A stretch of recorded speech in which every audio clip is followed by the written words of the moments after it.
Hello everyone. Welcome to Midnight Story Channel. I'm here to help you today. I know many of you listen to these stories to help you drift off to sleep, and I'm honored to be part of your journey. Before we begin, don't forget to like this video and subscribe to the channel. Also, where are you from and what time are you watching now? Take a deep breath, get comfortable, and allow yourself to relax. Your story is about to begin. Story 1. The rustic old lodge, nestled deep within the whispering pines, was meant to be our sanctuary, a much-needed escape. Instead, it became our terrifying cage. I can still vividly recall the sparkling anticipation in my children's eyes, young Leo and Mia, as our SUV crunched along the gravel drive, finally pulling up to the secluded rental. My beloved wife, Elara, squeezed my hand, a silent promise of peace in her smile.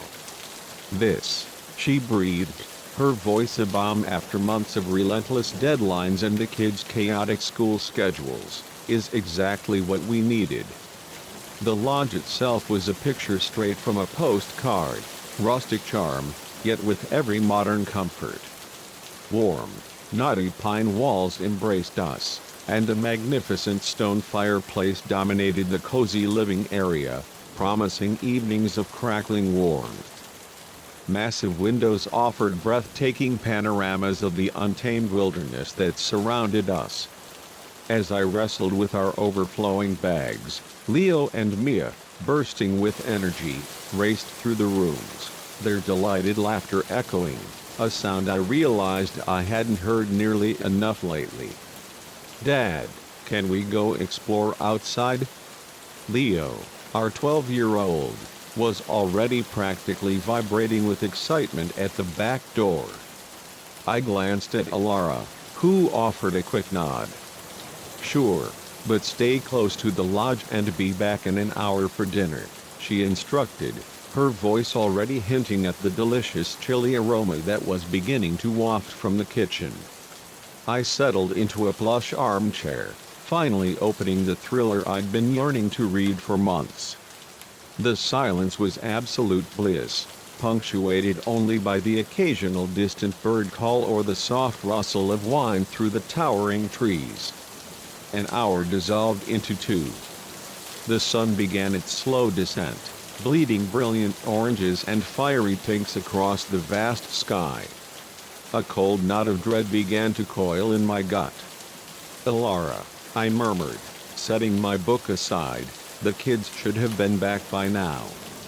She frowned, wiping her hands on a dish towel. "You're right," she agreed. "Can you go check on them? Dinner's almost ready." I stepped onto the back porch, the aged wood groaning beneath my weight. "Leo. Mia. Time to come in." My voice, strained with a nascent fear, sliced through the quiet trees, but only silence answered. The forest, which moments ago had felt so welcoming, now seemed to darken, its shadows deepening, becoming menacing and alive. I jogged down the creaking steps, fallen leaves crunching accusingly under my feet. "Kids. This isn't funny. Come on out." A twig snapped somewhere within the impenetrable darkness, and I spun around, my heart hammering. "Leo? Mia?" Nothing. The knot in my stomach tightened, twisting into a painful coil. I yanked out my phone, cursing under my breath. No signal, of course. We were miles from any semblance of civilization. I sprinted back to the lodge. "Elara, the kids aren't answering. I'm going to look for them." Her face drained of all color. "I'll come with you." We snatched flashlights and jackets, then plunged headfirst into the rapidly darkening forest. Our beams of light frantically cut through the oppressive gloom, illuminating gnarled tree trunks and dense, grasping underbrush. "Leo. Mia. We screamed their names until our throats were raw, but the forest remained unnervingly, chillingly silent. An hour bled into what felt like an eternity. We had wandered far from the relative safety of the lodge, and a chill, far deeper than the cooling night air, seeped into my very bones. "Liam," Ilara's voice quavered, "what if no?" I cut her off, desperation lacing my tone. "They're fine. They have to be." A sudden rustling in the nearby bushes made us both freeze, every nerve screaming. Our flashlight beams converged on the spot, and for a fleeting, horrifying moment, I could have sworn I saw a pair of eyes reflecting the light, cold and predatory. Then, nothing. "Did you see that?"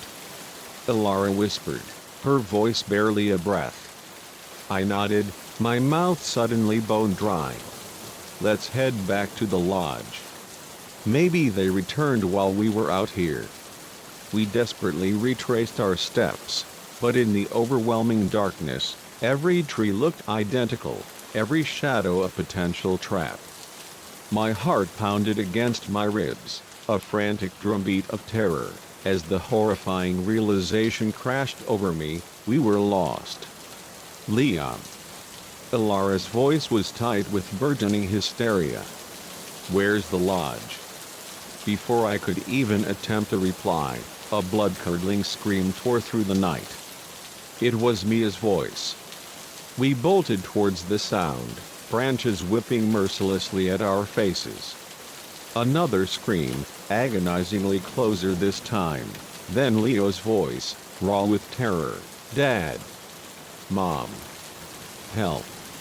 We burst into a small clearing, our flashlights illuminating a scene ripped from a nightmare.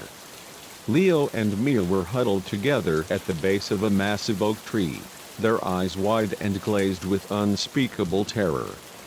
Surrounding them, closing in, were shapes, dark, hunched figures that seemed to melt and shift within the oppressive shadows. "Get away from them!"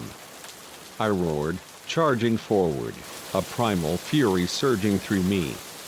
The shapes retreated, dissolving back into the inky darkness, but I could still feel their insidious presence, watching us, waiting, just beyond the reach of our desperate lights.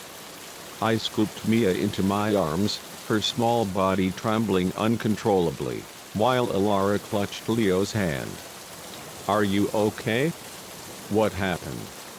Mia buried her face in my shoulder, sobbing uncontrollably. Leo's voice shook as he spoke, his face ashen. "We got lost, it got dark so fast, and then we saw them." "Them?" Ilara asked, her voice barely a whisper. Leo nodded, his pale face reflecting the faint light. "They've been following us, watching us. We tried to find our way back, but they kept herding us deeper into the woods." A twig snapped nearby, and we all jumped, our nerves frayed. "We need to get back to the lodge," I said, my voice urgent, "now." We stumbled through the forest, the children clutched between us, every shifting shadow seeming to move, every rustle of leaves a potential threat. The shapes kept pace with us, always just out of sight, yet undeniably, chillingly, there. After what felt like an eternity, we finally glimpsed the warm, inviting glow of the lodge's porch light filtering through the trees. We ran the last 100 yards, a frantic dash for salvation, not stopping until we were inside. The heavy door slammed and locked behind us. Ilara immediately checked the kids for injuries while I frantically ensured every window and door was securely fastened. As I drew the curtains in the living room, I caught a glimpse of something moving at the very edge of the trees, a dark figure, standing unnaturally still, its gaze fixed on the lodge. I yanked the curtain shut, my hand trembling violently. "Liam?" Ilara's voice pulled me back from the brink. "The kids are okay. No injuries. Just scared. I nodded, trying desperately to keep my voice steady. Good. That's good. We settled the kids on the couch, wrapping them in blankets. Leo's eyes darted nervously to every window, while Mia clung to her mother, whimpering softly. What were those things? Elara whispered to me, her voice hoarse with fear. I shook my head, my mind a jumble of terror and disbelief. I don't know, but we're safe now. We'll leave first thing in the morning. A loud thump on the roof made us all jump, our hearts leaping into our throats. Then another, and another. It sounded as if something, or multiple somethings, were walking around up there. Mia started crying again, and Leo's face went even paler. They found us, he whispered, pure terror in his voice. I snatched the heavy fireplace poker, gripping it like a desperate weapon. Elara, take the kids to the bedroom.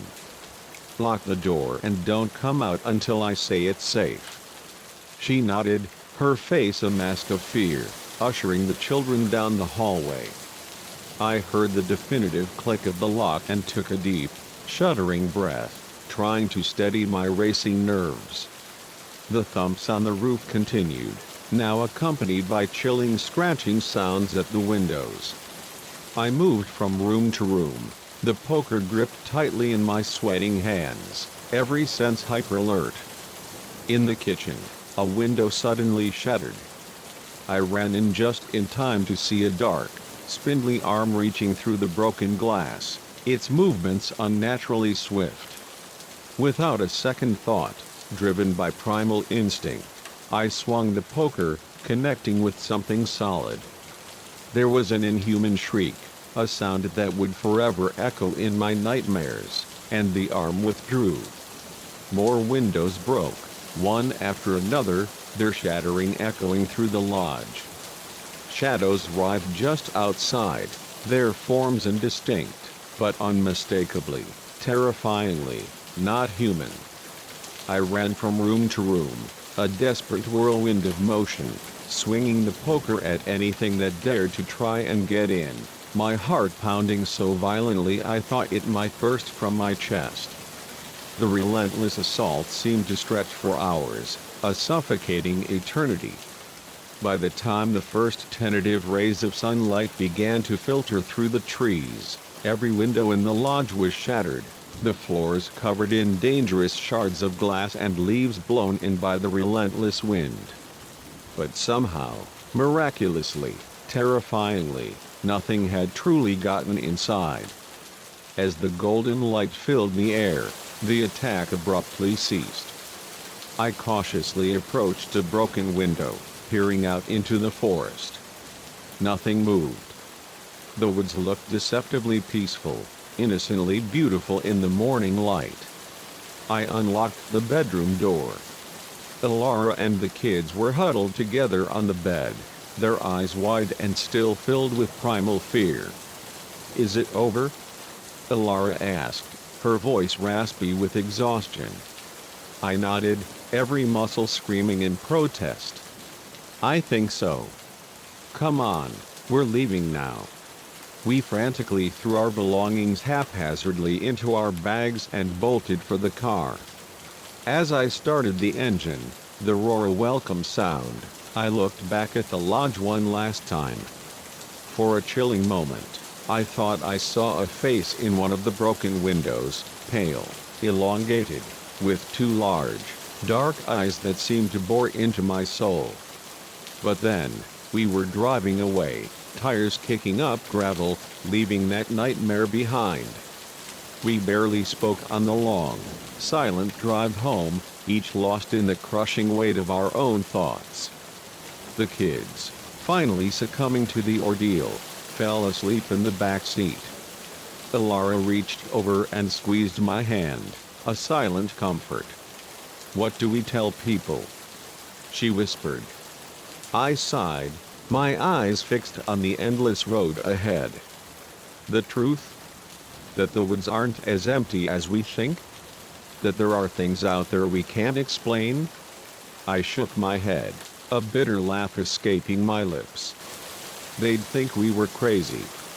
She nodded, a grim understanding dawning in her eyes. So, we say nothing. We say nothing, I agreed, the words a heavy burden. But as we drove back towards the comforting illusion of civilization, I couldn't shake the chilling feeling that we had brushed up against something ancient, something unknowable, something that had always been lurking there, hiding in the suffocating shadows of the forest, watching and waiting. And I knew, with a certainty that chilled me to my very core, that our quiet family vacation had irrevocably changed us forever. The woods may have been behind us, but the memory of those dark shapes, those inhuman eyes, would haunt us for the rest of our lives. The lodge was meant to be our escape. Instead, it had ripped open a terrifying window into a world we were never meant to see, a world that, try as we might, we could never unsee. Story 2. The silver tray shimmered, an almost ethereal gleam in the oppressive dimness of the hallway. But its contents, its contents, they didn't just make my blood run cold. They froze it solid in my veins. I hadn't ordered room service. Never. Especially not this. I had checked into the Obsidian Hotel just hours earlier, bone-weary and utterly drained from a grueling day of back-to-back meetings. The lobby, I remembered, was a grand affair, all polished onyx marble and cascades of crystal chandeliers. Yet, even then, something had felt subtly, profoundly wrong. Perhaps it was the faintly threadbare Persian rug, or the way the reception clerk's smile never quite reached her unsettlingly placid eyes. "Enjoy your stay, Miss Albright," she had purred, pressing the key card into my hand. Was it merely my imagination, or did her fingers linger a moment too long, a touch like ice against my skin? My room, naturally, was on the dreaded 13th floor. Of course, it was. I'm not typically one for superstitions, but as the elevator ascended, each floor number illuminating in an ominous sequence, a creeping sense of dread began to unfurl within me. The room itself was perfectly adequate, even luxurious, spacious, with a king-sized bed that looked deceptively inviting and a panoramic view of the glittering city skyline. I set my laptop on the sleep desk, fully intending to churn out a few more emails before succumbing to sleep. That's when the first anomaly pierced through my exhaustion, a single, vibrant red rose in a minimalist vase on the nightstand. I certainly hadn't ordered flowers. I reached for the antiquated hotel phone, intending to call the front desk, but the line was utterly dead. Odd, I thought. Very odd. I reached for my cell phone instead, only to find a glaring no signal. Frustrating, yes, but not entirely unheard of in such an antiquated structure. Shrugging off the growing unease, I decided a quick, steaming shower might melt away the day's tension. The bathroom was a sanctuary of gleaming white tiles and plush, inviting towels. Yet, the antique mirror above the sink was subtly tarnished around its edges, as if time itself had begun to decay its reflection. As I twisted the tap, the pipes groaned ominously, a deep, guttural sigh, before finally sputtering to life. The hot water cascaded over me, easing some of the physical tension, but the persistent, nagging sensation that something was profoundly amiss clung to me like a shroud. I tried to rationalize it: new place, exhausting day, far too much caffeine. But the disquiet refused to abate. Wrapped in a decadent hotel robe, I settled back at the desk and opened my laptop. The Wi-Fi was excruciatingly slow, each page glacially loading, stretching my patience thin. I was midway through crafting a reply to a particularly tedious email when it came, a soft, almost tentative, knock at the door. I froze, my fingers hovering paralyzed over the keyboard. It was almost midnight. Who in the world could be knocking? Room service. A muffled voice called out. My brow furrowed in confusion. I hadn't ordered anything. I'm sorry, I called back, my voice laced with suspicion. There must be some mistake. I didn't order room service. Silence. Then, another knock, this time more insistent, a demanding rap against the solid wood. Sighing, a mixture of irritation and burgeoning fear swirling within me, I pushed myself up and cautiously approached the door. The peephole offered a frustratingly empty glimpse of the hallway. Great, I muttered, some kid playing pranks. But when I slowly, hesitantly, opened the door a crack, I found myself face to face not with a mischievous child, but with the chillingly polished surface of a silver tray. And that's where I was now, staring, my breath catching in my throat, at its impossible contents, a growing horror blossoming in my chest. Because on that tray lay a collection of items that had no conceivable business being here, a worn, threadbare teddy bear I'd lost when I was 8, tucked away in my childhood home hundreds of miles away. A faded mixed-up an ex-boyfriend had painstakingly made for me in college, long since relegated to a forgotten box. And a pair of delicate sapphire earrings, exquisitely crafted, that my grandmother had bequeathed to me in her will, earrings that should, by all logic, be securely locked away in my apartment back home. My hands began to tremble violently as I slowly lifted the tray, the silver unnaturally cold against my skin, and brought it into the room. Tucked almost imperceptibly underneath the teddy bear, I spotted a small, cream-colored note. With fingers that shook uncontrollably, I unfolded it. The words, elegantly penned, were a cruel twist of the knife. Welcome back, Emily. We've been waiting for you. The door slammed shut behind me with a deafening thud that rattled the very foundations of the room, making me jump violently. I whirled around, my heart hammering like a trapped bird, but there was no one there, just the empty, silent hallway visible through the peephole. My mind raced, frantically trying to construct a logical explanation, any explanation. How did these things get here? Who brought them?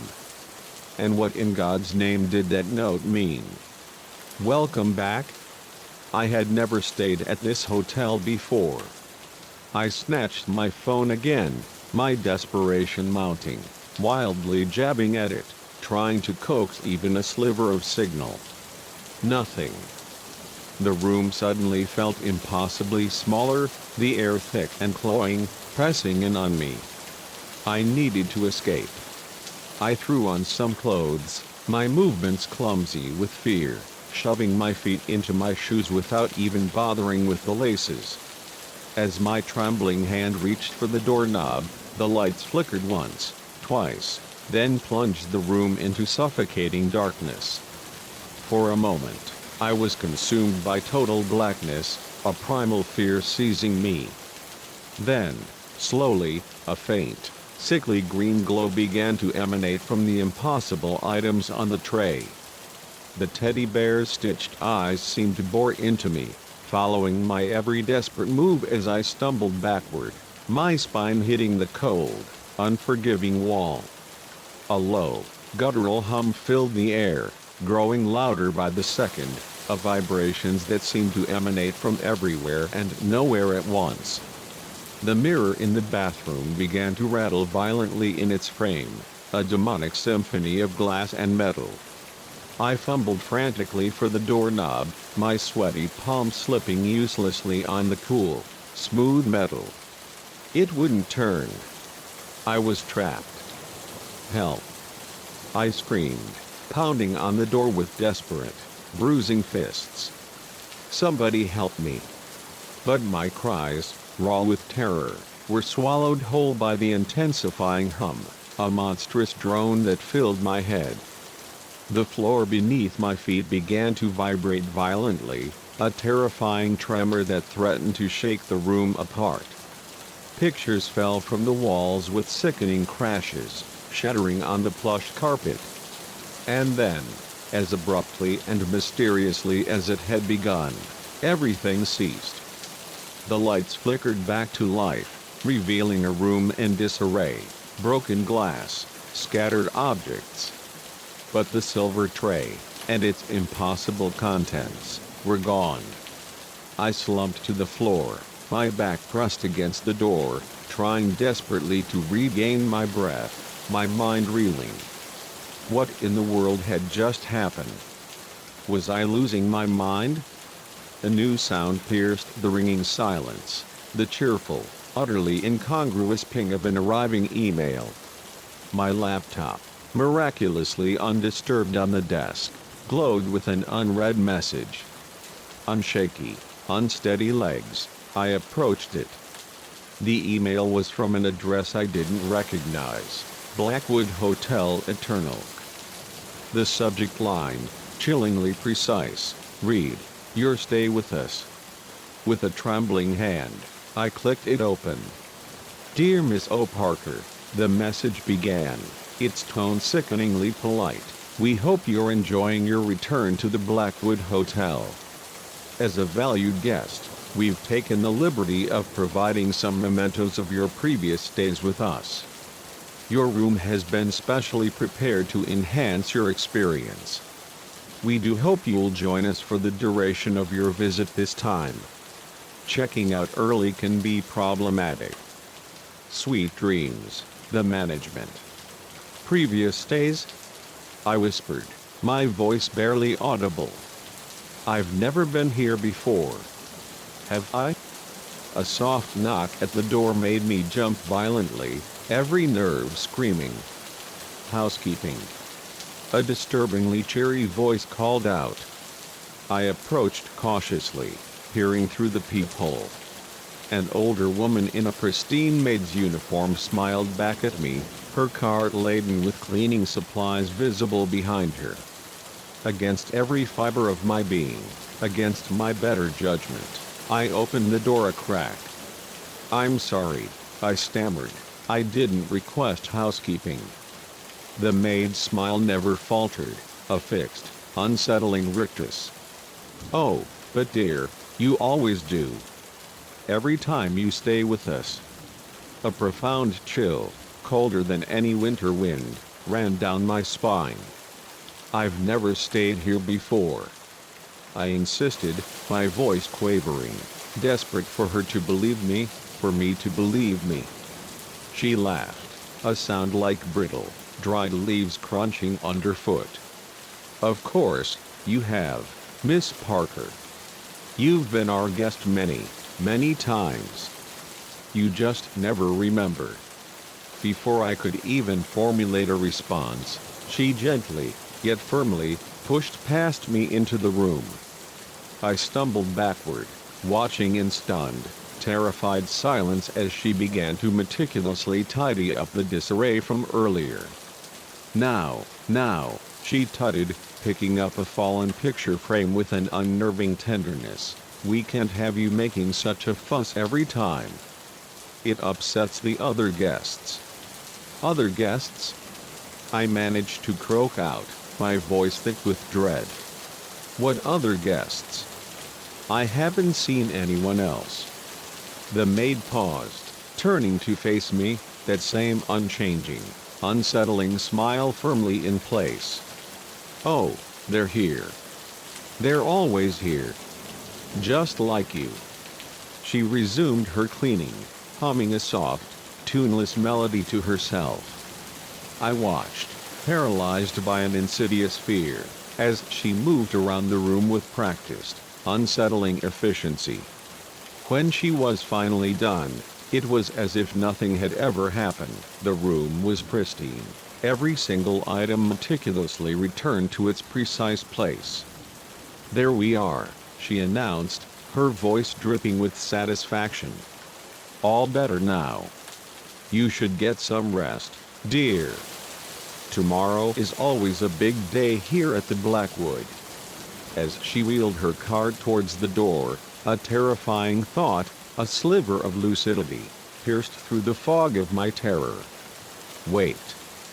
I called out, my voice desperate. "What did you mean? I never remember. What's going on here?" The maid paused in the doorway, her back to me. When she finally spoke, her voice had shed its cheery facade, replaced by something ancient and chillingly cold. "Time works differently here, Miss Parker. For some, it's a moment. For others an eternity. But for you, well, you're special. You keep coming back. Oh, over and over. Always forgetting. Always reliving. It's quite fascinating, really." She turned to face me then, and I gasped, a choked sound of pure horror. Her eyes were utterly, completely black, like bottomless, empty voids. "Sleep now," she said softly, her voice an insidious lullaby. "When you wake, it will all begin again. And who knows? Maybe this time, you'll finally remember." The door closed behind her with a soft, final click. I rushed to open it, but it was locked once more, firmly sealing my fate. The room spun wildly around me as a sudden, overwhelming wave of dizziness hit. I stumbled to the bed, my limbs suddenly heavy, sluggish, as if weighed down by unseen chains. As my eyes slid closed against my will, the last thing I saw was the vase on the nightstand. A fresh, vibrant red rose had appeared, its petals gleaming malevolently in the low light. In the morning, I'll wake up in my own bed, in my own apartment, far from this nightmare. I'll go about my day, attend my meetings, perhaps even feel a vague sense of relief that the strange dreams are over. And then, eventually, I will check into the Obsidian Hotel, tired from a long day of travel. The reception clerk will smile, her eyes not quite reaching, and she'll say, "Enjoy your stay, Miss Albright." And it will all begin again. Story 3. The dazzling, cerulean waters of the Bahamian chain, once a promise of boundless joy, turned ominous and dark the instant our unsuspecting boat breached the veil of their clandestine cove. What began as a carefree day of exhilarating jet skiing savagely mutated into a desperate, heart-pounding fight for survival against a lurking enemy we never even knew existed. It was our third day in what had truly felt like paradise. My incredible girlfriend, Anya, and I had meticulously saved for this sun-drenched escape for months, utterly determined to wring every last drop of blissful relaxation from each golden minute. We'd spent the initial days languidly stretched out on pristine beaches, sipping vibrant, fruity concoctions, allowing the relentless stress of our ordinary lives to melt away beneath the caress of the tropical sun. But today, a restless yearning for adventure stirred within us. We'd rented a pair of powerful jet skis, eager to carve through the waves, explore the rugged coastline, and perhaps even discover a secluded patch of sand for a private, romantic picnic. The rental agent, a weathered old salt with eyes perpetually squinting against the glare, had given us a perfunctory rundown of the jet ski's features and handed over our keys with a gruff, almost dismissive warning.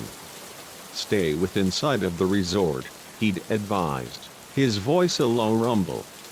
"It's easy to get turned around out there. And stay far from Osprey Atoll. Nature preserve. Off limits." We nodded, only half listening, our minds already consumed by the thrilling prospect of zipping across those impossibly blue waters, ignoring the faint tremor of his warning. For the first hour or so, it was everything we'd fantasized. The exhilarating rush of the wind whipping through our hair, the refreshing spray of the sea on our faces, the pure, unadulterated thrill of speed as we raced each other from one picturesque cove to another. We were living inside a vibrant postcard, every second a precious, unforgettable memory. It was Anya who spotted it first, a narrow, almost imperceptible opening in the towering cliffs that hugged the shoreline, barely visible unless you were actively searching. "Let's check it out," she shouted over the roar of the jet ski's engines, her voice bubbling with infectious excitement. I hesitated for a fleeting moment. We drifted considerably far from the resort, and that tiny, insistent voice at the back of my mind was a stark echo of the rental guy's ominous warning. But Anya's eager, wide grin was irresistible, and my own insatiable curiosity, a fatal flaw, ultimately won out. "All right," I yelled back, pushing aside my burgeoning unease, "but just a quick look." We deftly maneuvered our jet skis through the impossibly narrow opening, the colossal cliffs rising majestically on either side of us like ancient, silent guardians. The passage gradually widened, spilling us into a hidden cove that stole our breath away. Pristine, impossibly white sand-fringed water so unbelievably clear and still it resembled polished glass. It was as if we had stumbled upon our own private slice of heaven. We beached the jet skis with a soft sigh and waded ashore, marveling at the untouched, pristine beauty that enveloped us. "Can you believe this?" Anya whispered, her eyes wide with childlike wonder. "It's like no one's ever been here before." But as we began to explore the small, isolated beach, a chilling, uneasy feeling began to slither its way over me. There was something subtly off about this place. The silence was too profound, too complete, the stillness unnervingly perfect. It felt less like a forgotten paradise and more like a meticulously constructed, yet unsettlingly empty, stage. That's when my gaze snagged on the first glaring red flag, literally. Half buried in the soft sand near the dense tree line was a tattered scrap of vivid red fabric. As I bent down, my heart beginning to quicken, I realized with a jolt of ice-cold dread that it was part of a life jacket, torn and horribly stained with what looked disturbingly like dried blood. "Anya," I called out, my voice tight, strained. I think we should go." But Anya wasn't listening. She was staring, her face a ghastly shade of pale, at something lurking just beneath the water's surface. "Jax," she whispered, her voice barely a breath, "look." I followed her terrified gaze and felt my own blood run utterly cold. Just below the impossibly clear surface of that serene water, I could faintly make out the dark, skeletal shape of a sunken boat. And it wasn't alone. As my eyes frantically adjusted, I began to discern other shapes, more boats, some mangled jet skis, even what appeared to be the twisted wreckage of a small plane. This wasn't a secluded paradise. This was a watery graveyard. Before I could even begin to process the horrifying panorama before me, the relative quiet of the cove was brutally shattered by the guttural roar of approaching engines. 3 menacing speedboats materialized at the entrance to the cove, their powerful wakes churning the once glassy water, brutally cutting off our only escape route. "Run!" I yelled, grabbing Anya's hand and yanking her desperately towards the shadowy tree line. We barely managed a few frantic steps when a bullet tore into the sand at our feet, kicking up a shower of grit. "That's far enough," a voice boomed, sharp and devoid of warmth. hands where we can see them. My heart hammered against my ribs, a terrified drumbeat, as we slowly turned to face our captors. 6 men, hulking figures, had disembarked from the boats, all of them heavily armed, all of them regarding us with a chilling mixture of annoyance and cold, detached calculation that made my skin crawl. One of them, a tall, imposing man with a jagged scar bisecting his grim face, slowly approached us. Well, he drawled, his accent a strange, unsettling blend of local island lilt and something harsher, more distinctly European. What do we have here? A couple of lovebirds who flew a little too far from the nest? We're sorry, I stammered, my voice barely a whisper, we didn't mean to trespass. We were just exploring. The man cut me off with a chilling laugh, a sound utterly devoid of humor. Exploring, he says. Tell me, boy, what exactly do you think you've discovered here? I glanced desperately at Anya, seeing my own raw terror starkly reflected in her wide eyes. Nothing. I blurted out, speaking far too quickly. We haven't seen anything. We'll just get back on our jet skis and go. You'll never see us again. The scarred man shook his head slowly, clicking his tongue in mock disappointment. I'm afraid it's not that simple. You see, this little cove of ours, it's a secret. And we go to great lengths to keep it that way. As he spoke, his men began to efficiently unload large, heavily bound crates from the speedboats. With a growing, suffocating horror, the chilling realization slammed into me, we had stumbled into a massive, meticulously orchestrated smuggling operation, using this hidden cove as a transfer point for who knew what, illicit drugs? Lethal weapons? Perhaps even human beings? Please, Anya pleaded, her voice a thin, reedy tremble. We won't tell anyone, we swear.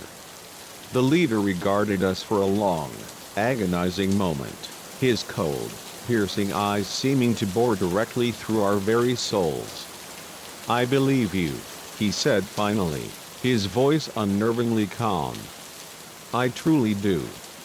But you see, we can't take that risk. Nothing personal, you understand. It's just business.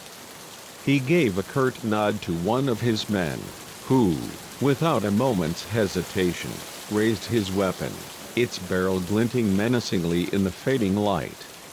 I squeezed my eyes shut, bracing myself, waiting for the devastating shot that would brutally end it all. But instead of the deafening roar of gunfire, I heard a sudden, violent commotion and shouts of alarm. My eyes flew open, wide with disbelief and a flicker of desperate hope, to witness absolute chaos erupting around us. A formidable Coast Guard cutter had suddenly appeared at the mouth of the cove, its powerful engines churning, and more official vessels were rapidly approaching. The smugglers scattered, a desperate flurry of motion, some frantically diving for their weapons, while others made a desperate break for their boats. In the deafening confusion, the air thick with shouts and the impending clash, I grabbed Anya's hand, my fingers clamped around hers, and we ran.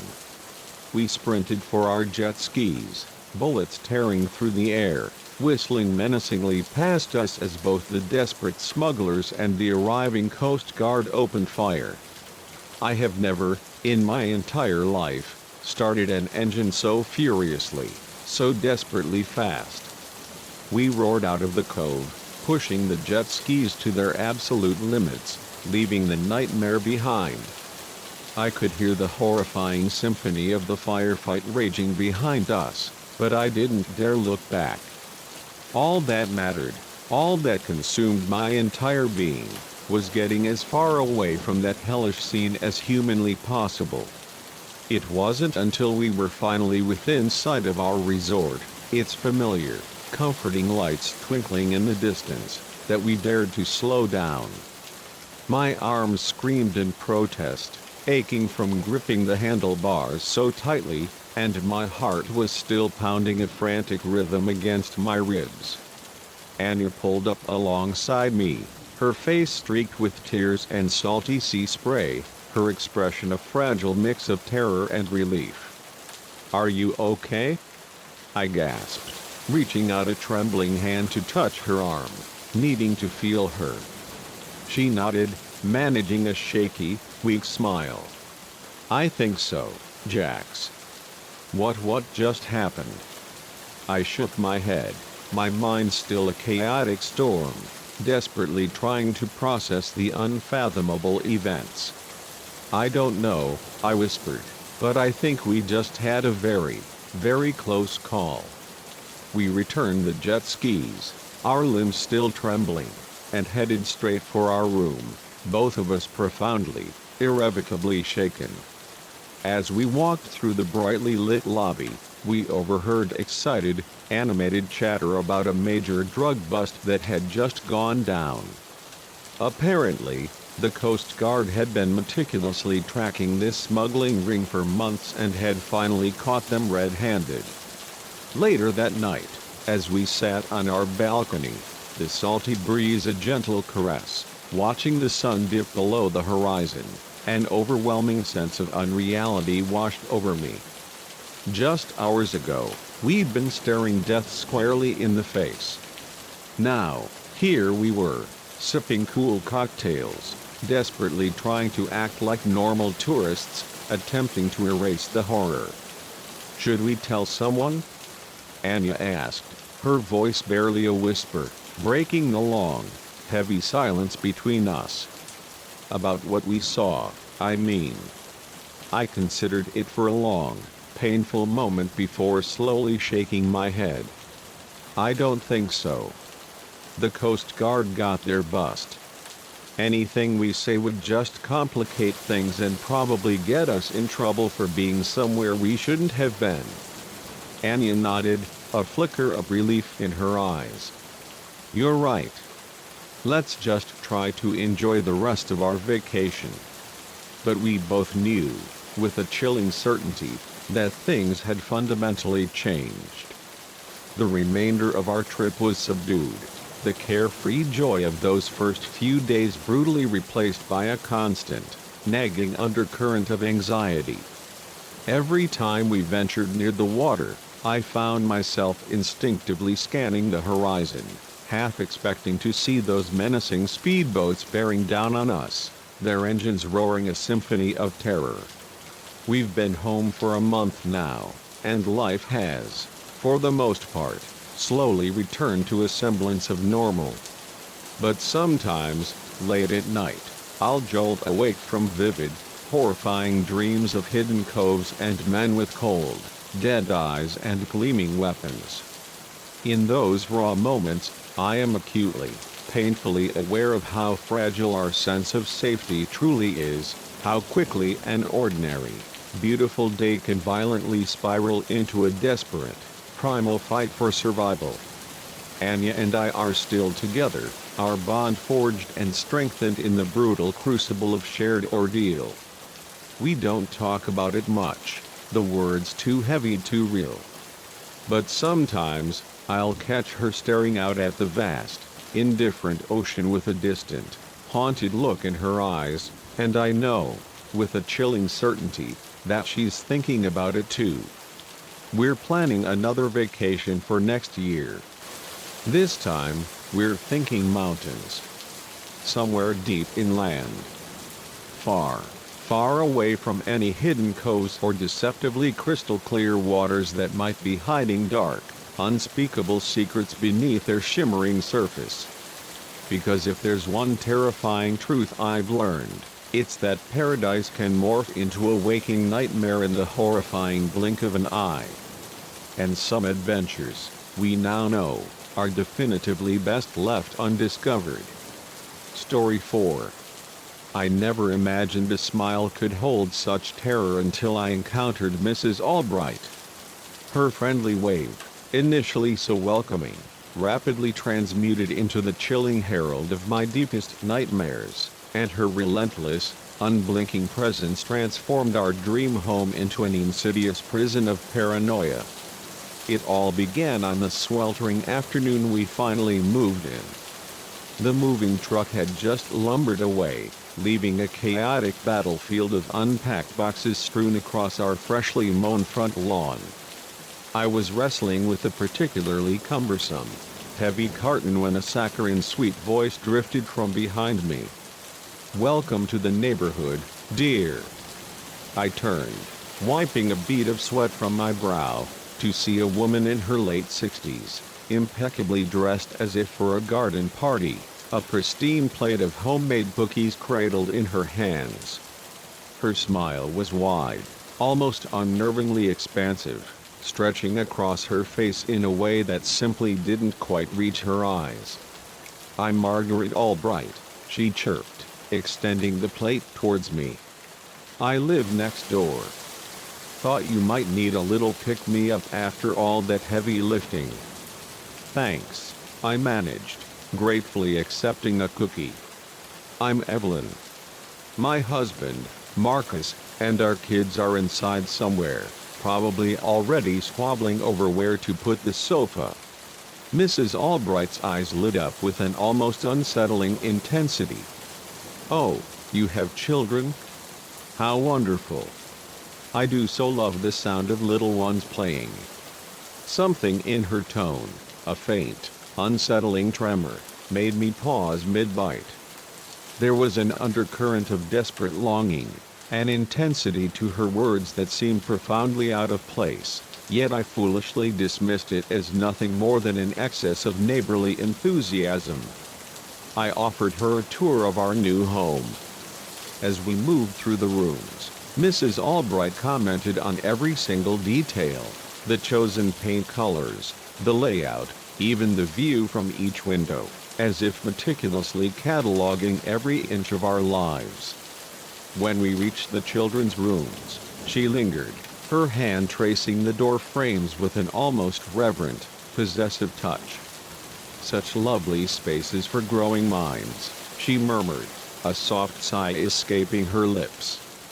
"You must be so proud." I nodded, suddenly, inexplicably eager to end the tour. "Well, we should probably get back to unpacking. Thanks again for the cookies, Mrs. Albright." Her smile, unwavering and fixed, remained. "Of course, dear. Don't hesitate to ask if you need anything. I'm always watching. I mean, I'm always around to help." As I watched her glide back to her own perfectly manicured house, a shiver, cold and unwelcome, slithered down my spine, despite the warm summer air. The subsequent weeks dissolved into a whirlwind of unpacking, settling in, and establishing new routines. Mrs. Albright was a constant, almost omnipresent, fixture in our lives. Always popping by with another batch of impossibly perfect baked goods, or offering a helpful suggestion about lawn care, or the best local schools. At first, I genuinely appreciated her overt friendliness, but soon, her visits began to feel less like genuine neighborly gestures and more like meticulous inspections. One lazy afternoon, I was in the backyard with my daughter, Chloe, patiently helping her perfect her cartwheels. I distinctly heard the crisp click of a camera shutter. I looked up, a prickle of unease rippling over me, to see Mrs. Albright lowering her phone, waving from her upstairs window. "Oh, don't mind me," she called out, her voice bright and unconcerned. "I just love capturing special moments. You two look so adorable together." I forced a brittle smile and waved back, but inside, my stomach churned with a nauseous dread. Why was she photographing us? And how long had she been watching? That night, I cautiously mentioned it to Marcus. He laughed it off, dismissing it as the harmless eccentricity of a lonely old woman who simply missed having children around. But I couldn't dislodge the persistent, chilling unease that had taken root deep in my gut. As days stretched into weeks, Mrs. Albright's behavior grew increasingly erratic, more overtly intrusive. She seemed to possess an uncanny knowledge of our schedules, often appearing just as we were leaving for work or school. On one unsettling occasion, I returned home to find her calmly pruning our rose bushes in our backyard, completely uninvited. "I hope you don't mind," she said, her ever-present smile firmly in place. I noticed they needed a little TLC, and I just couldn't help myself. I desperately wanted to be angry, to unleash my fury and firmly tell her to stay off our property, but something in her eyes, a desperate, raw hunger, stopped me dead in my tracks, paralyzing my words. "That's very kind of you," I managed to say, my voice strained, "but please, in the future, ask before coming onto our property." Her smile flickered for a fraction of a second, a fleeting glimpse of something dark and ancient crossing her face, before it was instantly gone, replaced by her usual, unsettlingly cheerful expression. "Of course, dear." I wouldn't want to overstep. But she did overstep. Again and again. She showed up at Chloe's soccer games, cheering louder and more intensely than any of the other parents, her gaze fixed with unnerving focus. She appeared at the grocery store, coincidentally shopping at the exact same time as me. She even began leaving bizarre voicemails with meticulously detailed weather reports, just in case we forgot to check the forecast. The breaking point arrived on a crisp October evening. Marcus and I were finally enjoying a rare, blissful night out, having left the children with a trusted babysitter. We returned home to find Mrs. Albright sitting primly on our porch swing, a look of scathing disapproval etched onto her face.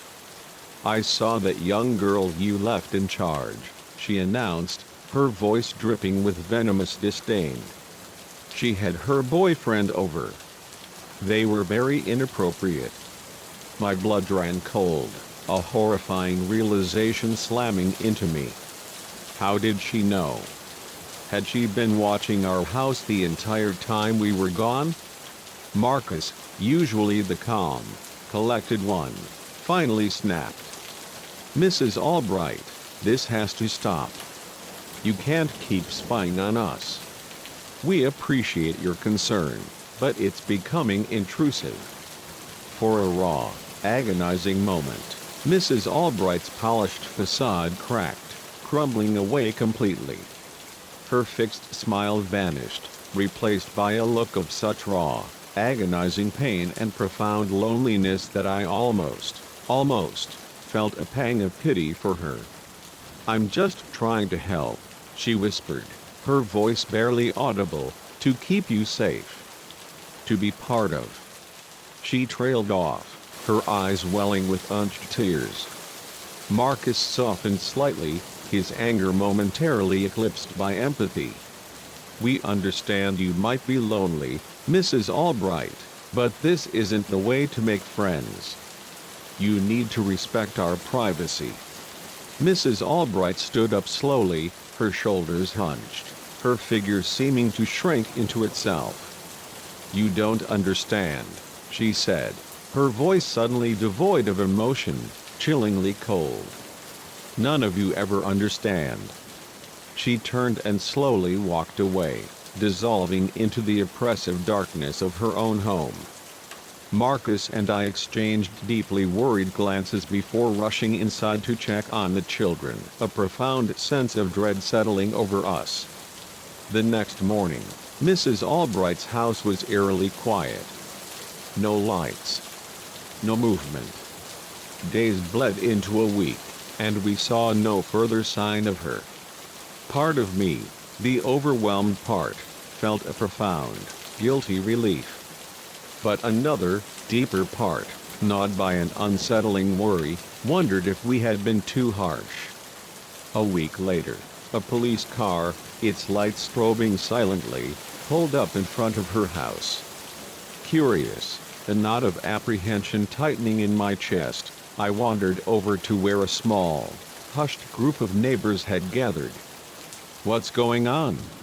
I asked a woman I vaguely recognized from down the street. She leaned in conspiratorially, her voice hushed, thick with a morbid excitement. "They found Mrs. Albright. She took her own life." The world seemed to tilt violently on its axis. Mrs. Albright. Dead.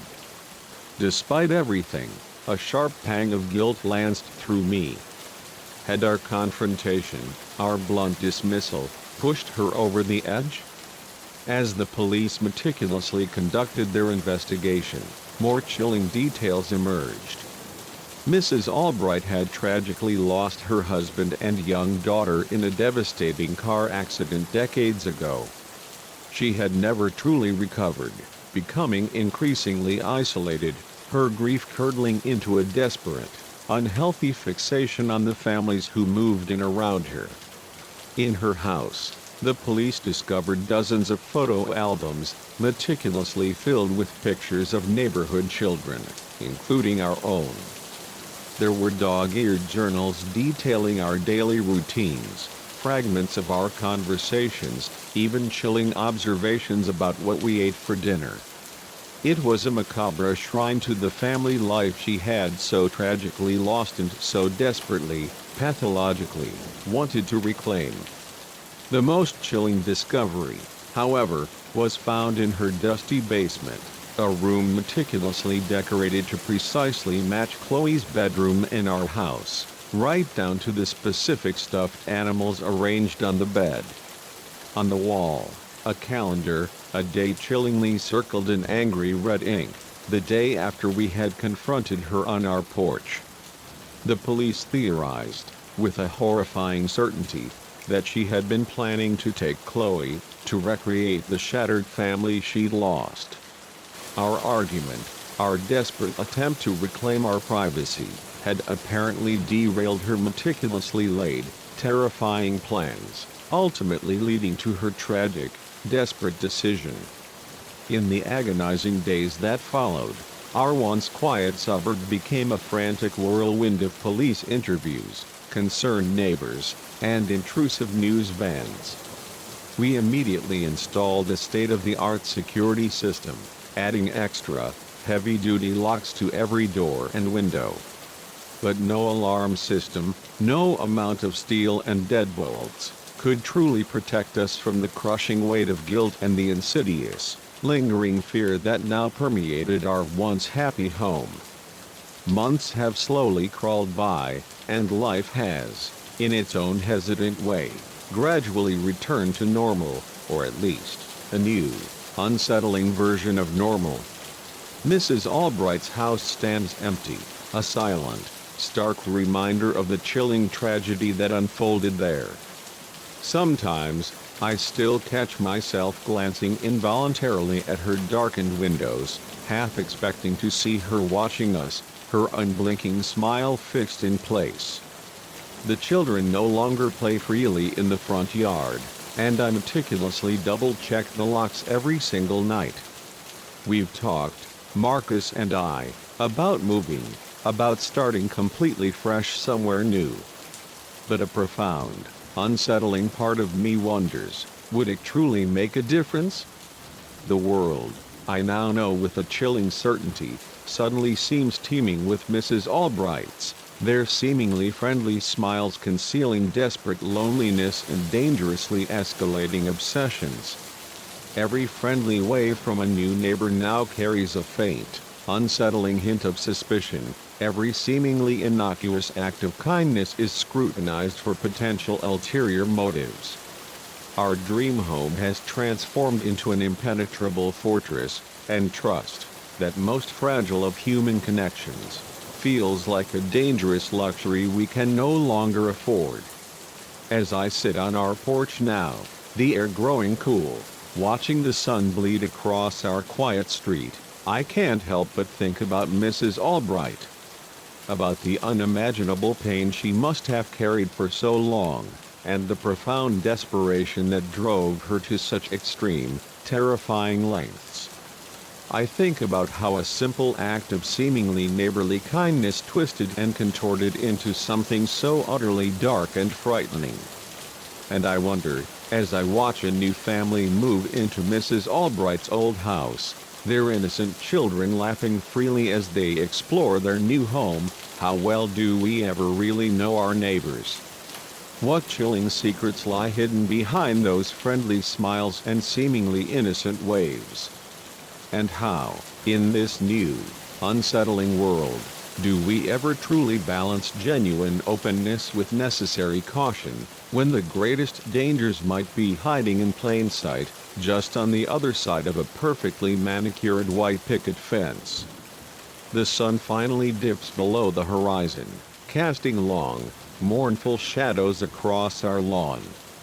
I stand up, a weary sigh escaping my lips, take one last, lingering look at Mrs. Albright's old house, and quietly go inside. As I lock the door behind me, the heavy thunk echoing in the silence, I offer a silent prayer, for Mrs. Albright, for my family, and for all the lonely, desperate souls out there, frantically searching for connection in all the wrong, terrifying ways. Because in the end, I know with a chilling certainty, the scariest monsters aren't the ones that lurk under our beds or hide in our dark closets. They're the ones who live next door, offer us cookies, and smile and wave, all while silently plotting to brutally destroy the very thing they so desperately, frighteningly crave. Story 5. The ancient chairlift groaned, then convulsed violently, lurching to a terrifying halt, leaving us suspended precariously over a gaping, snow-dusted abyss. As the icy, relentless wind whipped around us, tearing at our exposed skin, a chilling realization slammed into me: our dream ski vacation had just twisted into a waking nightmare. It was meant to be the quintessential family getaway. My incredible wife, Anya, and our two children, Leo, 14, and 10-year-old Mia, had been practically vibrating with excitement for this trip to the majestic peaks of Aspen for months. I had splurged, securing a reservation at an exclusive, opulent ski resort, utterly determined to compensate for all the precious weekends my demanding work had stolen from them. The first couple of days had been pure bliss.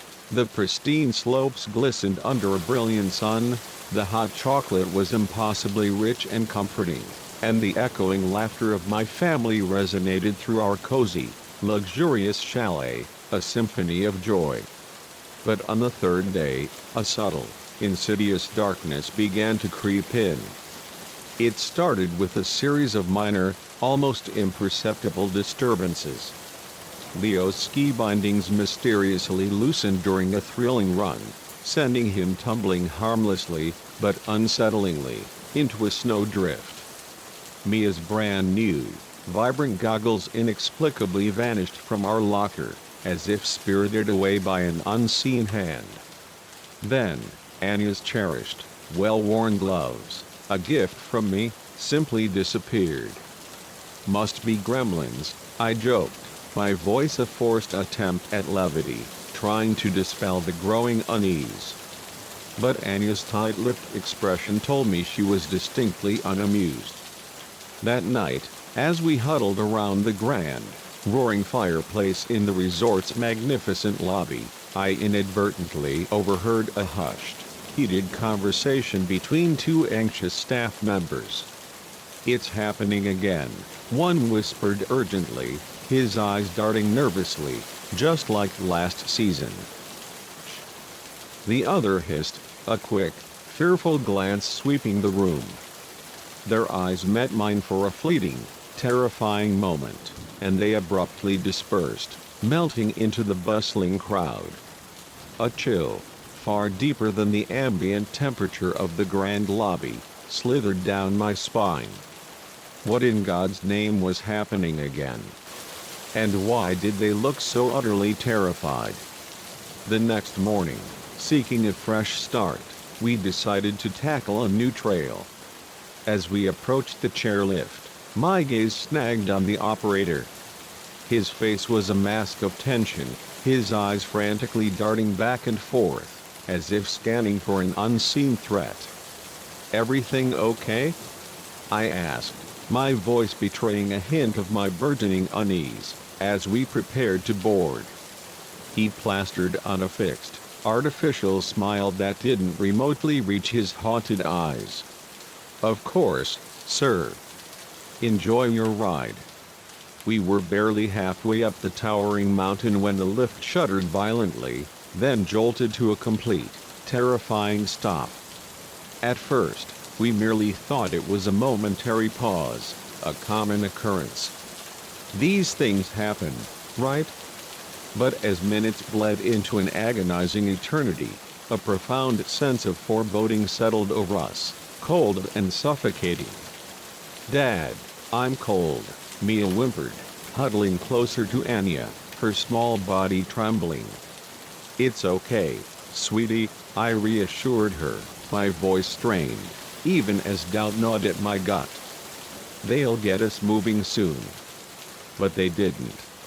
The wind, once a gentle breeze, picked up, howling around us like a hungry, primordial beast. Thick, relentless snow began to fall, enormous flakes obscuring our view of the resort below, transforming the familiar landscape into a swirling, featureless whiteout. After what felt like endless hours, a crackle of static erupted from the tinny speakers attached to the lift tower. "Attention passengers," a voice announced, tension raw and evident even through the distorted static. "We are experiencing technical difficulties. Please remain calm. Our team is working to resolve the issue." "Technical difficulties?" Leo scoffed, all his teenage bravado gone, replaced by a nervous tremor. "More like someone's messing with us." I wanted to dismiss his comment, to laugh it off as childish paranoia, but after the increasingly strange occurrences of the past few days, I wasn't so sure. As impenetrable darkness descended, the temperature plummeted, a brutal, bone-aching cold. We huddled together, sharing what little warmth we could generate. Mia had long since ceased complaining, her unnatural silence far more unsettling than her earlier whimpers. Suddenly, a blood-curdling scream tore through the night, a raw, animalistic sound that seemed to emanate from further up the mountain. Anya gasped, her fingers digging painfully into my arm, her nails biting into my flesh. "What was that?" she whispered, her breath visible in the frigid air, a cloud of frantic terror. Before I could even attempt a response, we heard it again, a horrifying, guttural shriek that seemed to echo, amplified and malevolent, off the surrounding peaks. It was followed by a terrifying series of loud, splintering cracks and a low, resonant rumbling that shook our very lift chair, vibrating through the cold metal. "Avalanche." I breathed, my heart hammering against my ribs, a frantic drumbeat of pure panic. But it didn't sound quite right. The rumbling was too rhythmic, too deliberate. Almost like footsteps. A massive, amorphous shape loomed out of the swirling darkness, moving with impossible, unnatural speed for its colossal size. It was vaguely humanoid, a twisted, grotesque parody of a person, but impossibly misshapen, with limbs that seemed far too long, too spindly, and a head that was little more than a gaping, black maw. As it passed directly beneath us, a horrifyingly close encounter, I caught a fleeting glimpse of its eyes, cold, utterly dead things that nonetheless burned with a malevolent, ancient intelligence. And it was carrying something. A limp, broken form that, with a sickening jolt of absolute horror, I realized was a person. "Oh my God!" Anya gasped, clapping a trembling hand over her mouth, a choked sob escaping her lips. The creature paused, its impossibly elongated head swiveling, its featureless gaze sweeping in our direction. For a heart-stopping, agonizing moment, I was certain it had heard us, that it was about to claim us as its next prey. But then, with a chilling indifference, it continued on, dissolving back into the swirling, blinding snow. "Dad!" Leo's voice quavered, all teenage bravado utterly shattered, replaced by raw, childlike terror. What the hell was that? I shook my head, unable to form coherent words, my mind racing, desperately trying to make sense of the unspeakable horror we had just witnessed. It was impossible. And yet it was terrifyingly real. Then, with a sudden, violent lurch that nearly sent us tumbling from our seats, the lift jerked back to life. As we descended, the cold metal groaning, I saw figures moving rapidly on the slopes below, their headlamps cutting frantic beams through the oppressive darkness. When we finally reached the bottom, a group of grim-faced resort staff, their expressions ashen, were waiting. They practically dragged us inside, their eyes darting nervously back to the towering, menacing mountain looming behind us. The lobby was utter chaos. Guests shrieked, demanding answers, children wept uncontrollably, and the staff looked utterly overwhelmed, their faces etched with a shared, profound terror. I managed to corner one of the employees I recognized from earlier, a young man whose face was now pale with shock. "What's going on?" I demanded, grabbing his arm. "What was that thing up there?" He paled further, glancing frantically around before leaning in close, his voice a barely audible whisper. "You saw it," he breathed. When I nodded, my throat dry, he cursed under his breath, a desperate, raw sound. "They said it was just a story. A legend to scare the tourists. But it's real. The Wendigo is real." "Wendigo?" Anya interjected, overhearing the chilling word, "like the Native American myth?" The employee nodded solemnly, his eyes wide and haunted. "This resort. It was built on sacred land. The elders warned us, but the owners didn't listen. And now it's awake. And it's hungry." A sudden commotion near the front desk brutally drew our attention. A distraught, weeping couple was pleading with the manager, their voices raw with agony. "Please. You have to help us find her." The woman sobbed, her body racked with tremors. "Our daughter, she's missing." My blood ran cold, a horrifying, sickening realization slamming into me as I remembered the limp form clutched in the creature's monstrous arms. The manager, his face ashen, tried desperately to calm them, spouting empty reassurances about search parties and bad cell reception. But I saw the stark, profound fear in his eyes. He knew. As the night wore on, more chilling reports of missing guests trickled in, each one a fresh stab of dread. The staff grew increasingly frantic, huddling in terrified corners, whispering urgently, their voices laced with escalating panic. I overheard chilling snippets about containing the situation, and calling in the experts. I gathered my family close, a desperate, overwhelming gratitude flooding through me that, by some miracle, we were all safe. But the crushing terror of what we'd witnessed hung over us like a suffocating shroud, a chilling premonition of further horrors. Around midnight, a group of stern-looking men in dark, anonymous suits arrived, their faces grim, devoid of emotion. They conferred briefly, intensely, with the manager before one of them, A man whose voice carried an undeniable, chilling air of authority, addressed the terrified crowd. "Ladies and gentlemen," he announced, his voice flat, devoid of warmth. "Due to unforeseen circumstances, we are evacuating the resort. Buses will arrive shortly to transport you to a safe location. Please gather your belongings and prepare to depart." A ripple of profound confusion and escalating fear swept through the room. Evacuating? In the brutal middle of the night? During a raging snowstorm? As we frantically packed our meager belongings, I couldn't shake the chilling, undeniable feeling that we were fleeing from something far, far worse than just bad weather. The monstrous shape on the mountain, its insatiable hunger palpable even from a distance, haunted my every thought. The bus ride down the treacherous mountain was tense and utterly silent. Mia had finally succumbed to exhaustion, sleeping fitfully, her small body pressed against Anya's comforting warmth.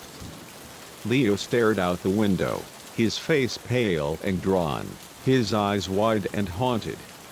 Just as we reached the very base of the mountain, a bone-chilling howl, a sound of ancient, ravenous hunger, echoed through the vast, dark night. The bus driver, his knuckles white against the steering wheel, slammed his foot down on the accelerator, the bus lurching forward. We were housed in a nearby town, the authorities issuing vague, official statements about an environmental hazard at the resort. But I saw the way they looked at us, the survivors. They knew. We'd seen something we shouldn't have. In the days that followed, news reports trickled in. The resort was closed indefinitely. Search parties combed the mountain, their efforts desperate, but found no trace of the missing guests. Experts were flown in to assess the situation, their faces grim, their words evasive. But late at night, when the wind howls just right, a mournful, hungry cry, I swear I can still hear it, that terrible, insatiable shriek echoing across the towering peaks. And I know, deep in my bones, that somewhere up there, in the pristine snow and soaring pines, an ancient, malevolent evil has awakened. An evil that no amount of luxury amenities, no corporate cover-ups, no official pronouncements, can ever hope to contain. We never went skiing again after that terrifying ordeal. The mountains, once a majestic source of exhilarating beauty, now loom in my nightmares as dark, imposing sentinels, hiding unimaginable, unspeakable horrors. And every winter, when the first, silent snow falls, I find myself compulsively looking over my shoulder, my breath catching in my throat, half expecting to see a misshapen shadow, and those cold, dead, hungry eyes, watching, waiting. Story 6. The decrepit old house groaned and shuddered around me, but it wasn't the rattling of ancient pipes that truly stole my sleep that night. It was the woman in the basement, her eyes wild, her words even wilder, that haunted my every waking moment. I'd been an emergency plumber for 15 grueling years, and I thought I'd witnessed the full spectrum of domestic disaster, burst pipes gushing like waterfalls, basements transformed into murky lagoons, even the occasional, truly unwelcome snake slithering from a toilet bowl. But absolutely nothing, no horrifying previous call, could have prepared me for the unfathomable depths of dread I encountered at 1313 Gallows Lane. It was a Tuesday night, just past 1 a.m., when my radio crackled to life. The dispatcher's voice, tinny and detached, rattled off the address and a terse, unsettling description of the problem: leak in the basement. Urgent situation. I sighed, a weary breath escaping my lips, grabbed my worn toolbox, and trudged out into the oppressive stillness of the night. The house loomed before me, a monstrous Victorian edifice that seemed to sag under the crushing weight of its own dark history. Paint peeled from its siding in long, curling strips, like decaying flesh, and the porch steps groaned ominously, a death rattle, under my tentative feet. I hesitated for a long, agonizing moment, a cold, unnatural chill slithering down my spine that had nothing to do with the cool night air. Finally, I mustered the courage to rap my knuckles against the rotting wood. No answer. I knocked again, louder this time, a desperate, echoing sound in the profound silence. Still nothing. Just as I was about to mark it down as a no-show, a phantom call, the heavy, creaking door slowly swung open of its own accord, as if pulled by an unseen, malevolent hand. "Hello?" I called out, my voice betraying a tremor, peering into the dimly lit, suffocatingly dusty foyer. "Emergency plumber? Anyone home?" Silence greeted me, thick and oppressive, broken only by the steady, maddening drip drip drip of water from somewhere deep within the house. Against every screaming instinct, every primal warning bell clanging in my head, I stepped inside. The interior was a chaotic mess of faded, peeling wallpaper and ancient, dust-shrouded antiques. A single, naked bulb flickered weakly in the hallway, casting long, grotesque shadows that seemed to ride and shift just beyond my direct gaze. The dripping sound, now a relentless cadence, grew louder, pulling me deeper into the house, towards what I instinctively assumed was the basement door. As my hand reached for the cold, brass handle, a voice, so faint I almost dismissed it as a trick of the mind, drifted up from below. "Down here," it whispered, a chilling, spectral sound that sent a fresh shiver coursing through me. "Please help me," I hesitated, my hand hovering mere inches from the door. Every fiber of my being screamed at me to turn, to bolt from this house, to never look back. But I was here to do a job, a duty, and someone, clearly, was in desperate need of aid. Taking a deep, fortifying breath, I grasped the handle, turned it, and descended into the suffocating, inky blackness. The basement was a cavern of impenetrable shadows, lit only by the weak, trembling beam of my flashlight. Water glistened malevolently on the concrete floor, reflecting the light in eerie, dancing patterns. And there, huddled in the farthest corner, was a woman.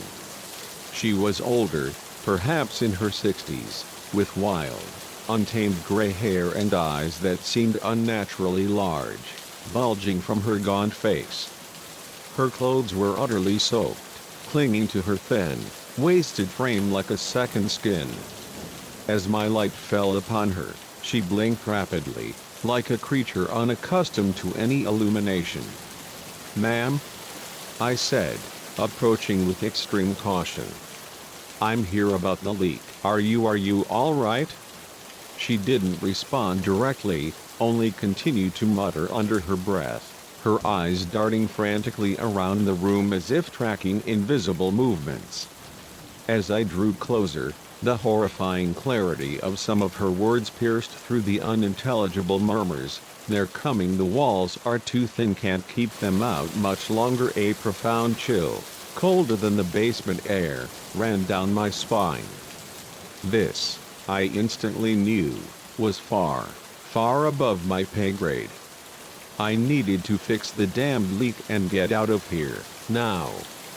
My flashlight beam danced across the ceiling, quickly locating the source of the problem, a rusted, corroded pipe near the ceiling, water spraying from it in a fine, chilling mist.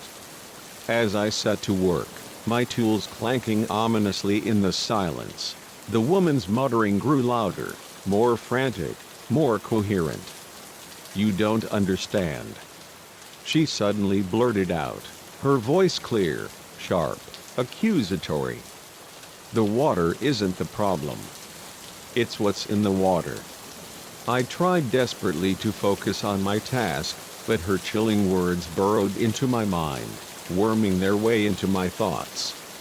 "What do you mean, ma'am?" She crawled closer, her movements jerky, unnatural, like a broken doll. "They use the pipes, you see, to get in to whisper their secrets." "But I've been listening."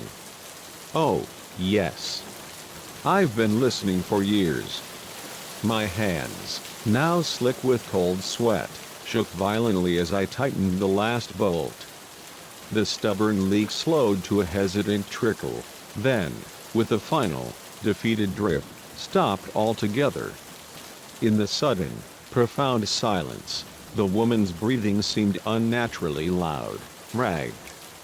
"There," I said, forcing a brittle smile, a desperate attempt at normalcy.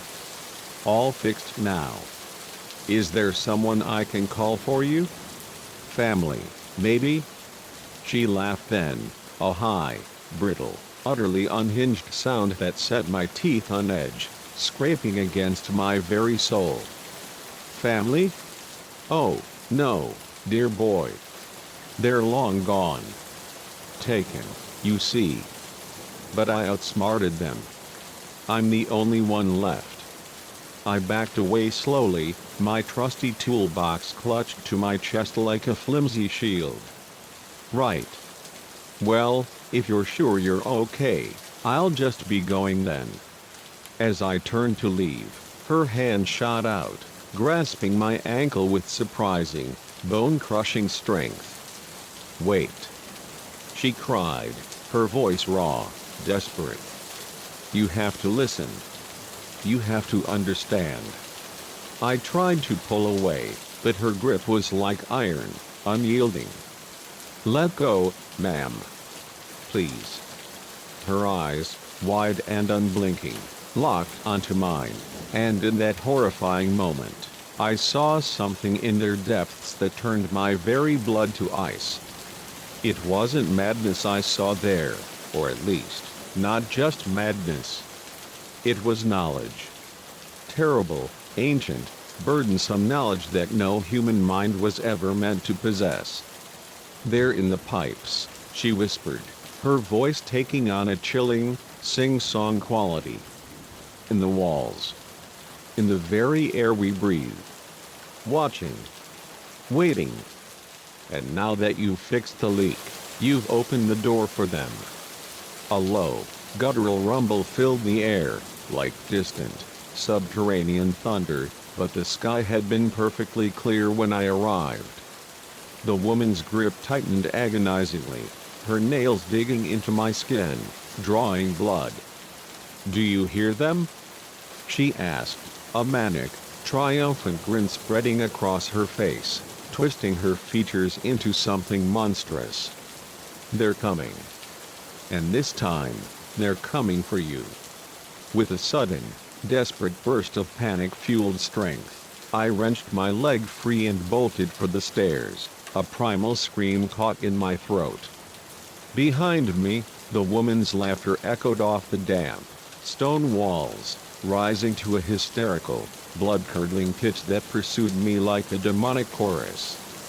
I took the steps two at a time, my heart hammering against my ribs, a frantic drumbeat of terror. As I reached the top, a sudden, powerful gust of wind slammed the basement door shut, plunging me into suffocating, absolute darkness.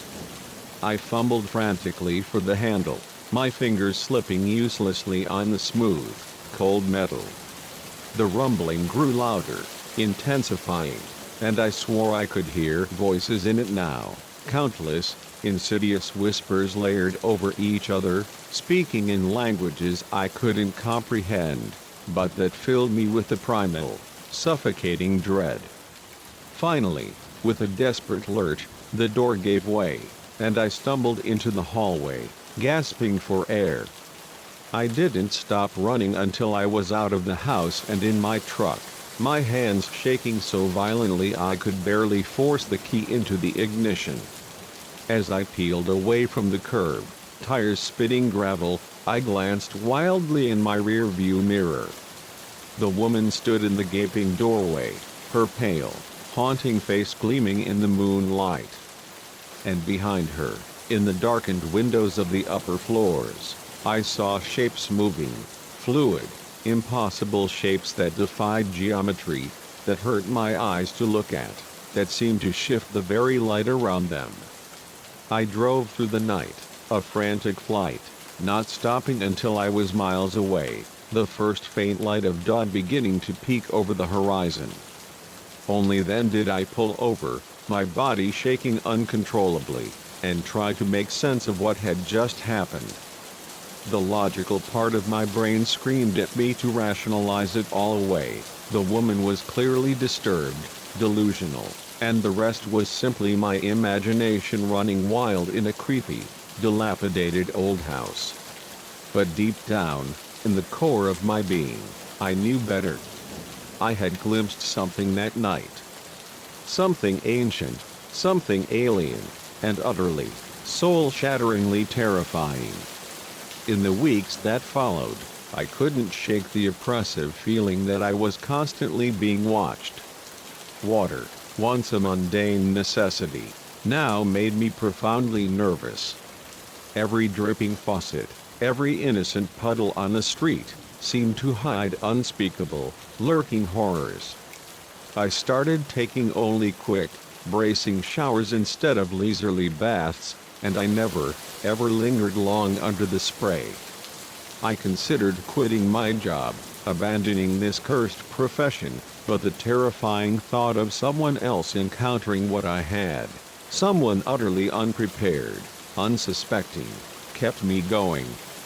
I became known as the guy you called for the weird jobs, the ones in the old, forgotten houses that other plumbers actively avoided. And every time I work on a pipe, every time I fix a leak, I listen. I listen carefully, not just for the normal, comforting sounds of water and metal, but for something else. For whispers. For the low, guttural rumble of something stirring, deep within the hidden depths. Because now I know the truth. The chilling, horrifying truth that the woman in the basement tried so desperately to warn me about. The pipes aren't just for water. They're conduits. Conduits for things we were never, ever meant to encounter. And somewhere out there, in the vast, unseen network of pipes and sewers that coils beneath our very feet, those things are waiting. Watching. And one day, they will find their way in. Story 7. The ancient forest had eyes, countless unseen eyes, and every single one was fixed, unblinking, on me. What began as a peaceful, solitary communion with nature spiraled savagely into a desperate, primal fight for survival against an unseen, malevolent predator. I've always been an ardent outdoors enthusiast.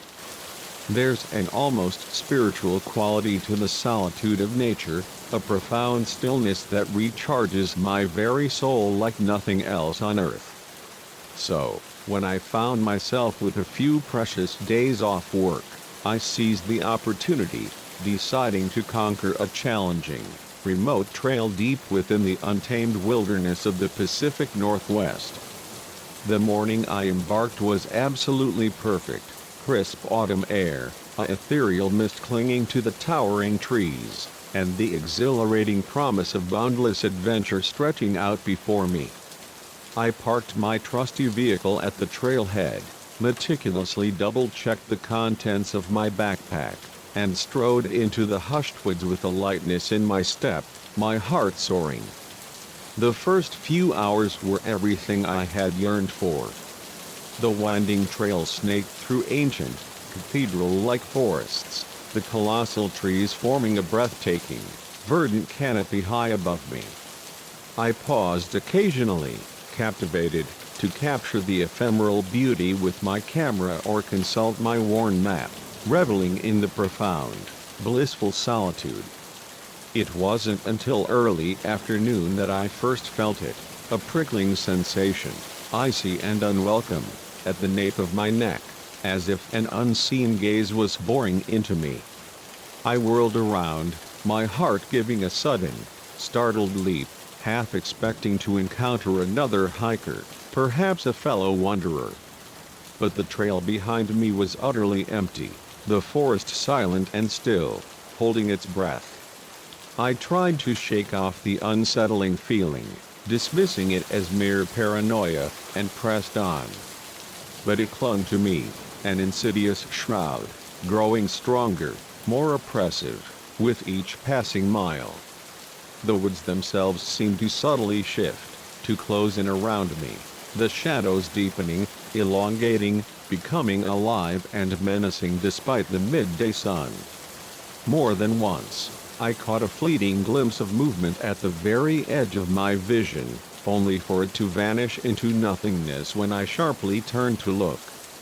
As the day wore on, my unease curdled into a palpable dread. The familiar trail markers became frustratingly sparse, forcing me to consult my map with increasing frequency, my brow furrowed with concern. The cheerful chorus of birdsong that had serenaded me earlier faded away, replaced by an oppressive, suffocating silence, broken only by the rhythmic crunch of fallen leaves under my boots. I was seriously contemplating turning back, abandoning my ambitious hike, when I heard it, a low, guttural sound, a chilling vibration that was definitively neither human nor any animal I recognized. It echoed through the dense trees, seemingly emanating from everywhere and nowhere at once, a disorienting, terrifying symphony. My heart rate spiked, a frantic drumbeat against my ribs, and I instinctively quickened my pace, no longer caring about the breathtaking scenery, only about escape. The sound came again, closer this time, more resonant, more menacing.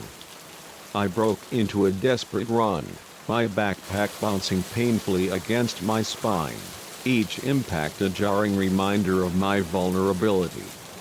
Branches whipped mercilessly at my face, tearing at my skin, as I veered wildly off the barely visible trail, driven by a blind, primal panic.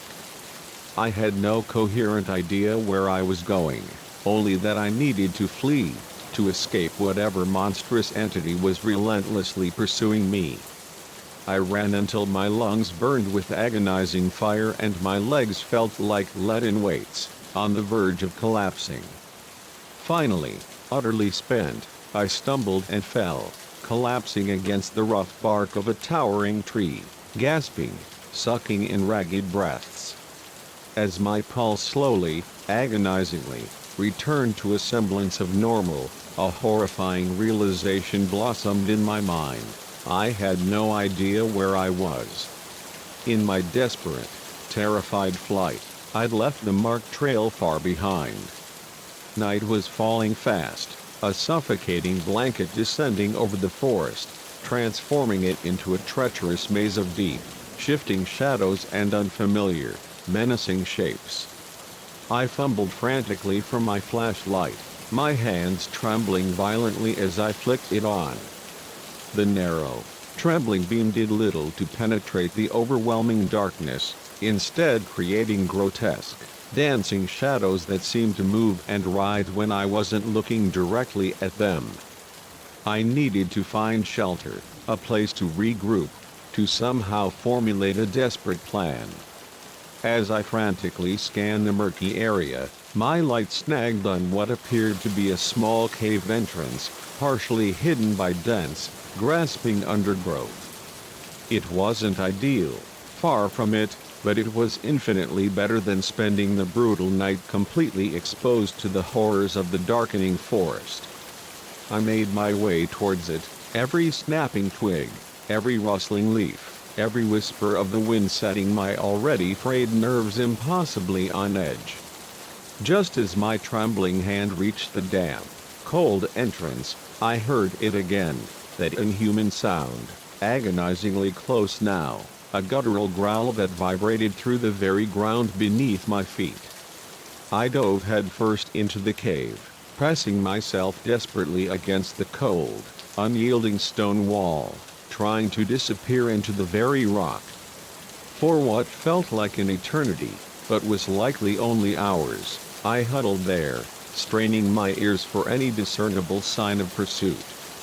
Occasionally, I would hear it, movement outside, heavy, deliberate footsteps circling the cave entrance, branches snapping under an immense, impossible weight. Whatever it was, it knew I was there. And it was terrifyingly patient. As the long night wore on, an overwhelming exhaustion began to mercifully eclipse my profound fear. Despite my desperate efforts to stay awake, I felt my eyelids growing heavy, dragging me down into a terrifying abyss. I must have dozed off, even for a few fleeting moments, because the next thing I knew, I was brutally jolted awake by a deafening, primal roar, a sound of unbridled rage and hunger, erupting just outside the cave entrance. I scrambled backward, a choked gasp escaping my lips, my flashlight beam dancing wildly, frantically, across the cold, damp cave walls. And then I saw it. A massive, shadowy figure, a colossal monstrosity, completely blocking the entrance, silhouetted against the faintest hint of pre-dawn light. It was vaguely humanoid, a twisted parody of a man, but impossibly, grotesquely large, with unnaturally long, spindly limbs and a head that seemed to subtly shift and change shape as I watched, defying all laws of perception. I wanted to scream, to unleash the raw terror building in my chest, but primal fear had utterly frozen my vocal cords, sealing them shut. The creature took a slow, deliberate step forward, its movements fluid, predatory, in the dim, shifting light. I caught a fleeting glimpse of its eyes, cold, black, dead things that nonetheless burned with an intelligence that was anything but animal, an ancient, malevolent cunning. In that horrifying, suspended moment, I knew with a chilling, absolute certainty that I was going to die. This thing, whatever it was, had been toying with me all day, a cruel, drawn-out game of cat and mouse. The hunt was over, and I had irrevocably lost. But as it reached for me, its impossibly long limb extending, a strange, profound calm suddenly settled over me. If this was how it ended, if this was my final moment, I would not cower in the corner, whimpering like a trapped animal. I gripped my flashlight, my last, desperate weapon, tightly, feeling the cold, hard metal against my trembling palm. And then, with a surge of adrenaline-fueled defiance, I lunged forward, swinging it with all my might directly at the creature's monstrous head. To my utter, disbelieving shock, it connected. There was a sickening thud and the thing reeled back with an unearthly shriek of pain, or perhaps surprise, I wasn't sure which. Not waiting for even a fraction of a second to confirm what I'd heard, I ran. I burst out of the cave and into the pre-dawn forest, my feet barely touching the ground as I flew, a desperate blur, between the trees. I ran until my legs gave out completely, collapsing in a small clearing as the first, fragile rays of sunlight began to filter, golden and warm, through the verdant canopy. For a long, long time, I just lay there, gulping in air, ragged and raw, waiting for the inevitable attack that, miraculously, never came. As full daylight finally arrived, banishing the lingering shadows, I slowly, painfully, got to my feet, every muscle screaming in agonizing protest. I was lost, utterly exhausted, and profoundly, irrevocably terrified. But I was alive.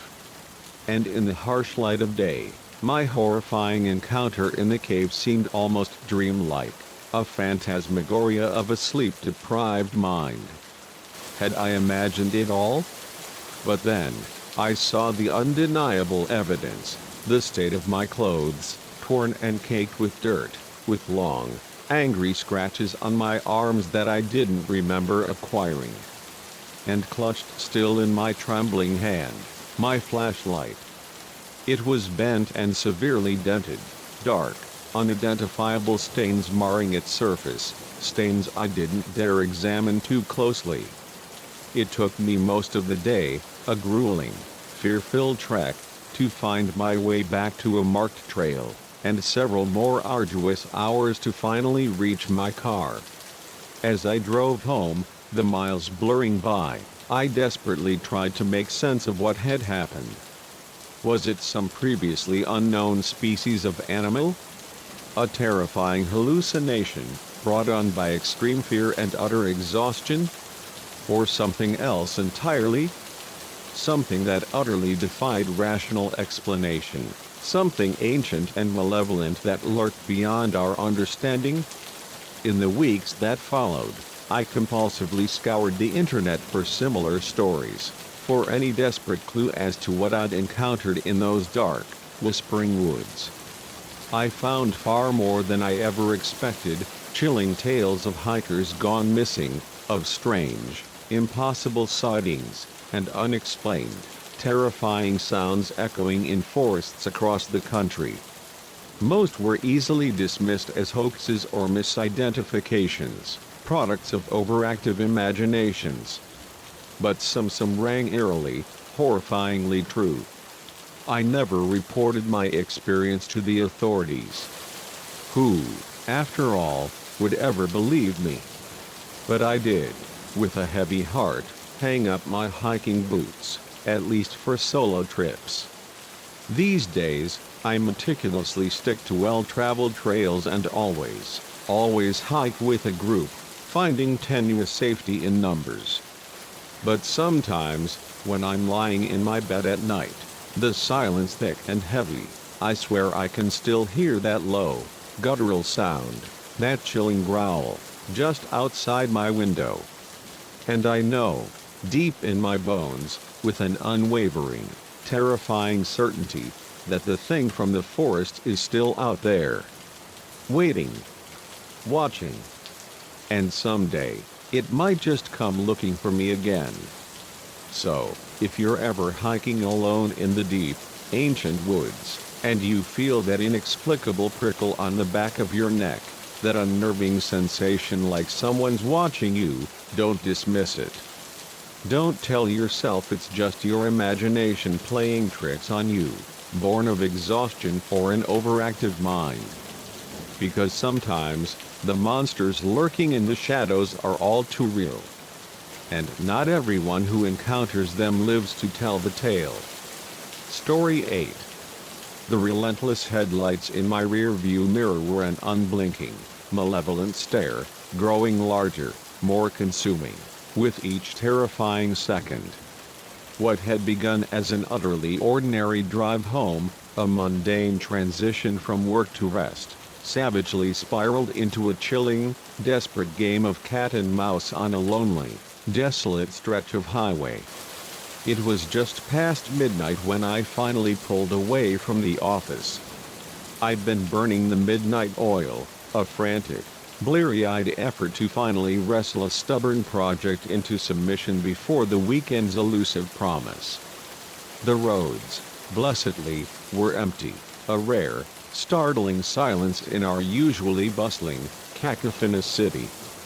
I was already dreaming of my arrival home, a cool, soothing glass of wine, the blessed release of finally, truly relaxing. As I merged onto the vast, ribboning highway, my eyes instinctively registered a pair of headlights behind me. Nothing unusual, I thought, dismissing it with a wary shrug.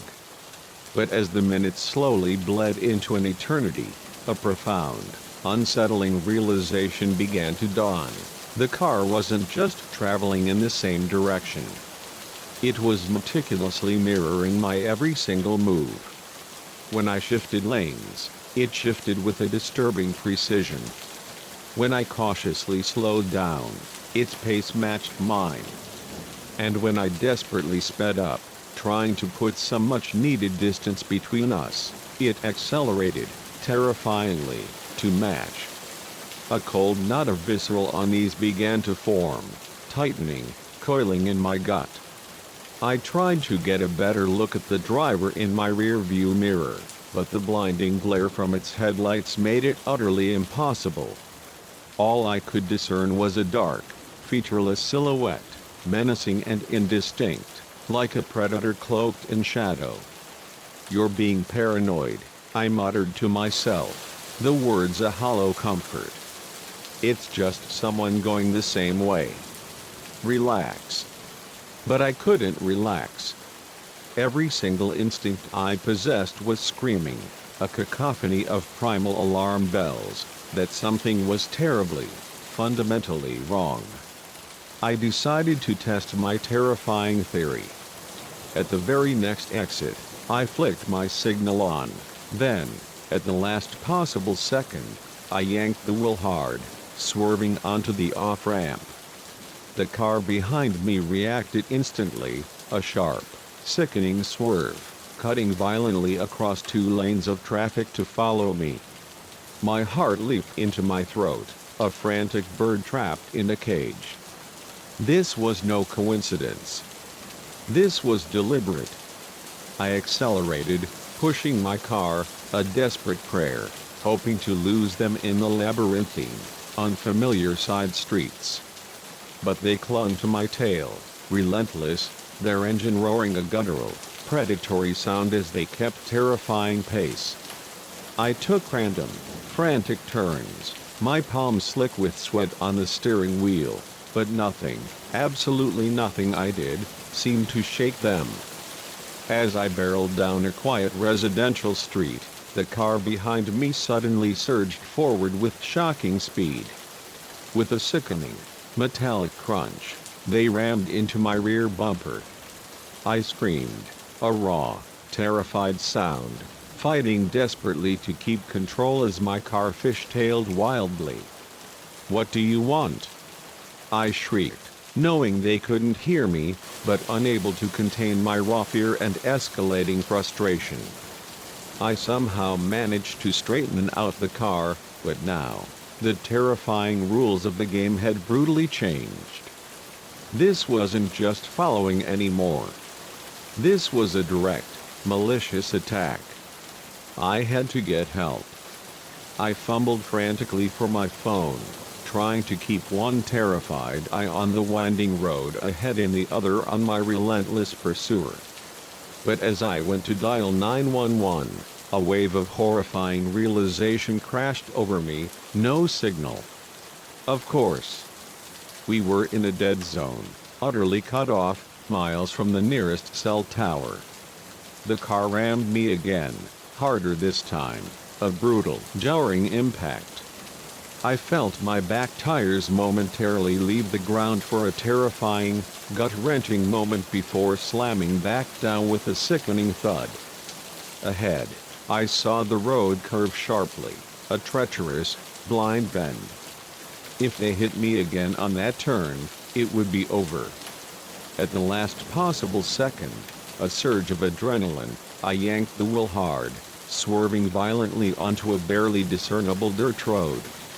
My pursuer, caught off guard by my sudden, desperate maneuver, shot past me. I heard the desperate squeal of tires as they tried to correct, but it was too late. Their momentum carried them, with a sickening crunch of metal and earth, directly into a ditch. I should have felt a profound, overwhelming wave of relief, but a chilling certainty permeated my being. This was far from over. I accelerated down the rutted dirt road, not caring where it led, only that it was away from them. Dust billowed behind me, a swirling, choking cloud, obscuring my view of anything that might be following.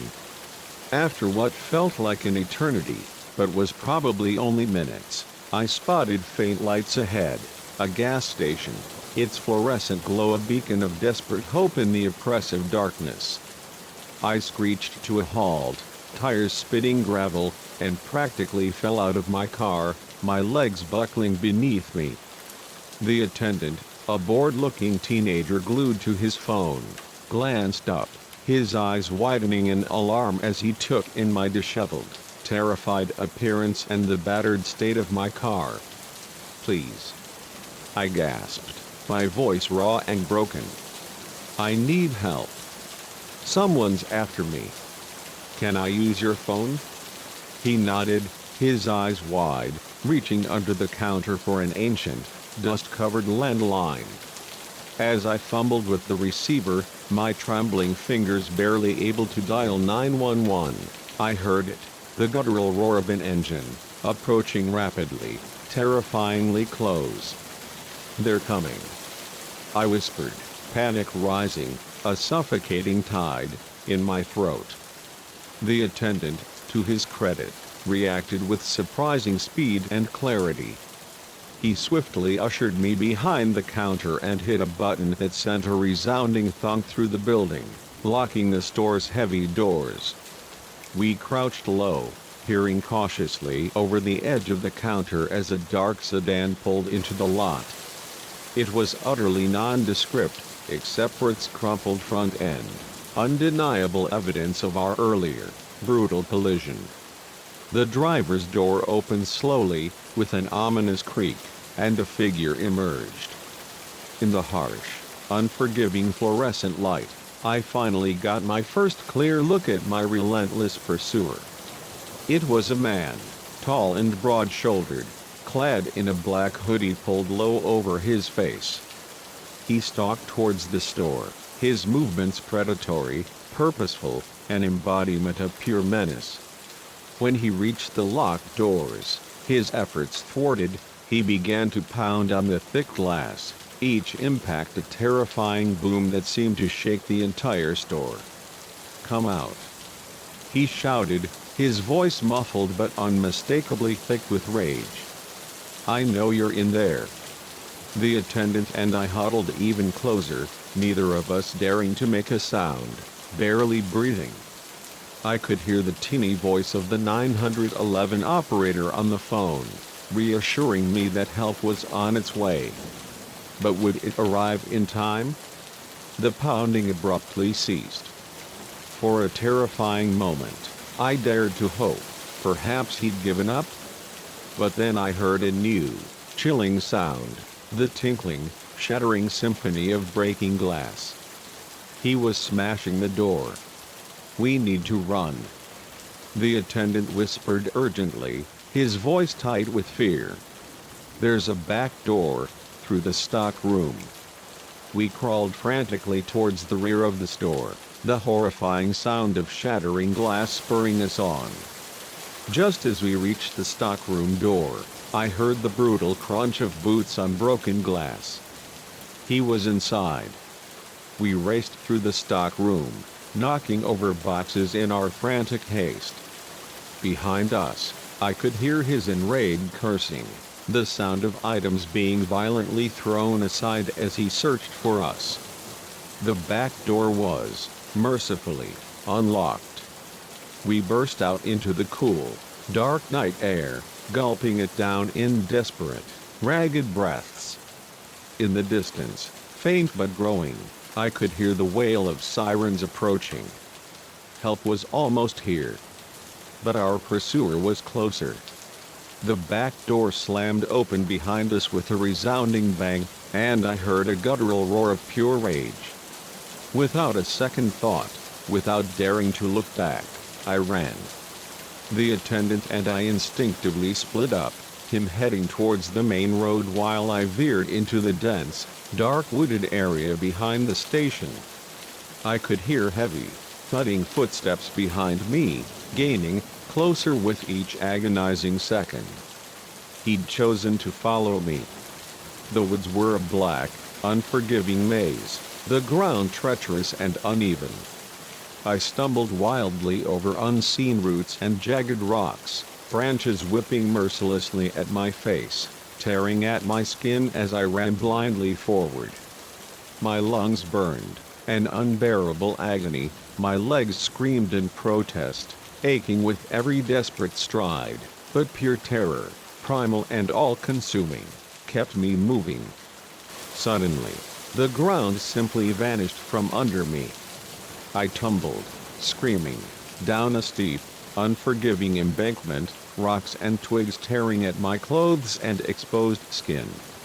When I finally came to a jarring, painful stop, I lay there for a moment, dazed and winded, the air knocked clean out of my lungs. Then I heard it, the terrifying sound of someone sliding, deliberately, down the embankment after me. I scrambled to my feet, ignoring the searing pain that shot through my entire body. But I'd only taken a few desperate steps when a powerful hand clamped around my ankle, yanking me back. I fell hard, the breath knocked out of me again, as I gasped for air. I was roughly flipped onto my back, a brutal, jarring motion. The man loomed over me, his face finally visible in the fleeting moonlight that filtered through the thick trees. He was younger than I'd expected, perhaps in his early 30s, his features twisted into a grotesque mask of rage, his eyes wild and unfocused, filled with a terrifying madness. In his hand, glinting malevolently in the dim light, he held a wicked-looking knife. "Why?" I managed to choke out, my voice thin, reedy. "Why are you doing this?" For a brief, confusing moment, a flicker of something like confusion crossed his enraged face. Then, he laughed, a harsh, humorless sound that sent a fresh wave of terror through me. "Why?" he sneered, his voice chillingly calm. "Because you cut me off back on the highway. Nobody disrespects me like that." I stared at him in utter disbelief. All of this, the terrifying chase, the suffocating terror, the brutal violence over something so trivial, something I didn't even remember doing? Before I could even attempt a response, the woods were suddenly, blindingly illuminated by flashing blue and red lights. The sirens, which had faded into the background of my panicked flight, were now deafeningly, mercifully close. The man's head snapped up, his eyes widening in dawning fear. For a single, agonizing second, he seemed frozen, suspended between finishing his murderous intent and a desperate, panicked flight. That fleeting moment of hesitation was all I needed. I kicked out hard, a desperate, powerful thrust, catching him squarely in the knee. He stumbled backward with a cry of pain, the wicked knife falling from his grasp and clattering uselessly to the ground. I scrambled to my feet, ignoring the searing agony in my ankle, and ran. Ran towards the lights. Ran towards safety. Behind me, I could hear shouts and the crashing of underbrush as the police gave relentless chase. When I finally burst from the woods, gasping and sobbing, I was immediately surrounded by officers.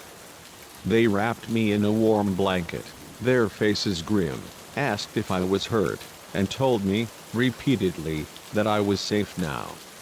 As the adrenaline slowly, mercifully, wore off, I began to shake uncontrollably. They caught him, of course. He didn't get far, not with an entire squad of determined police officers hot on his trail. As they led him away in handcuffs, his body slumped. Our eyes met for a brief, unsettling moment. The raw rage was gone, replaced by something that looked almost like profound confusion, as if he couldn't quite believe what he'd done, the monstrous acts he had committed. In the days and weeks that followed, I learned more about my attacker. He had a chilling history of road rage incidents, each one escalating terrifyingly in violence. I was just the latest in a string of victims, but I was the first he'd pursued for so long, so relentlessly. The legal proceedings were a blur of detached statements and haunting testimonies.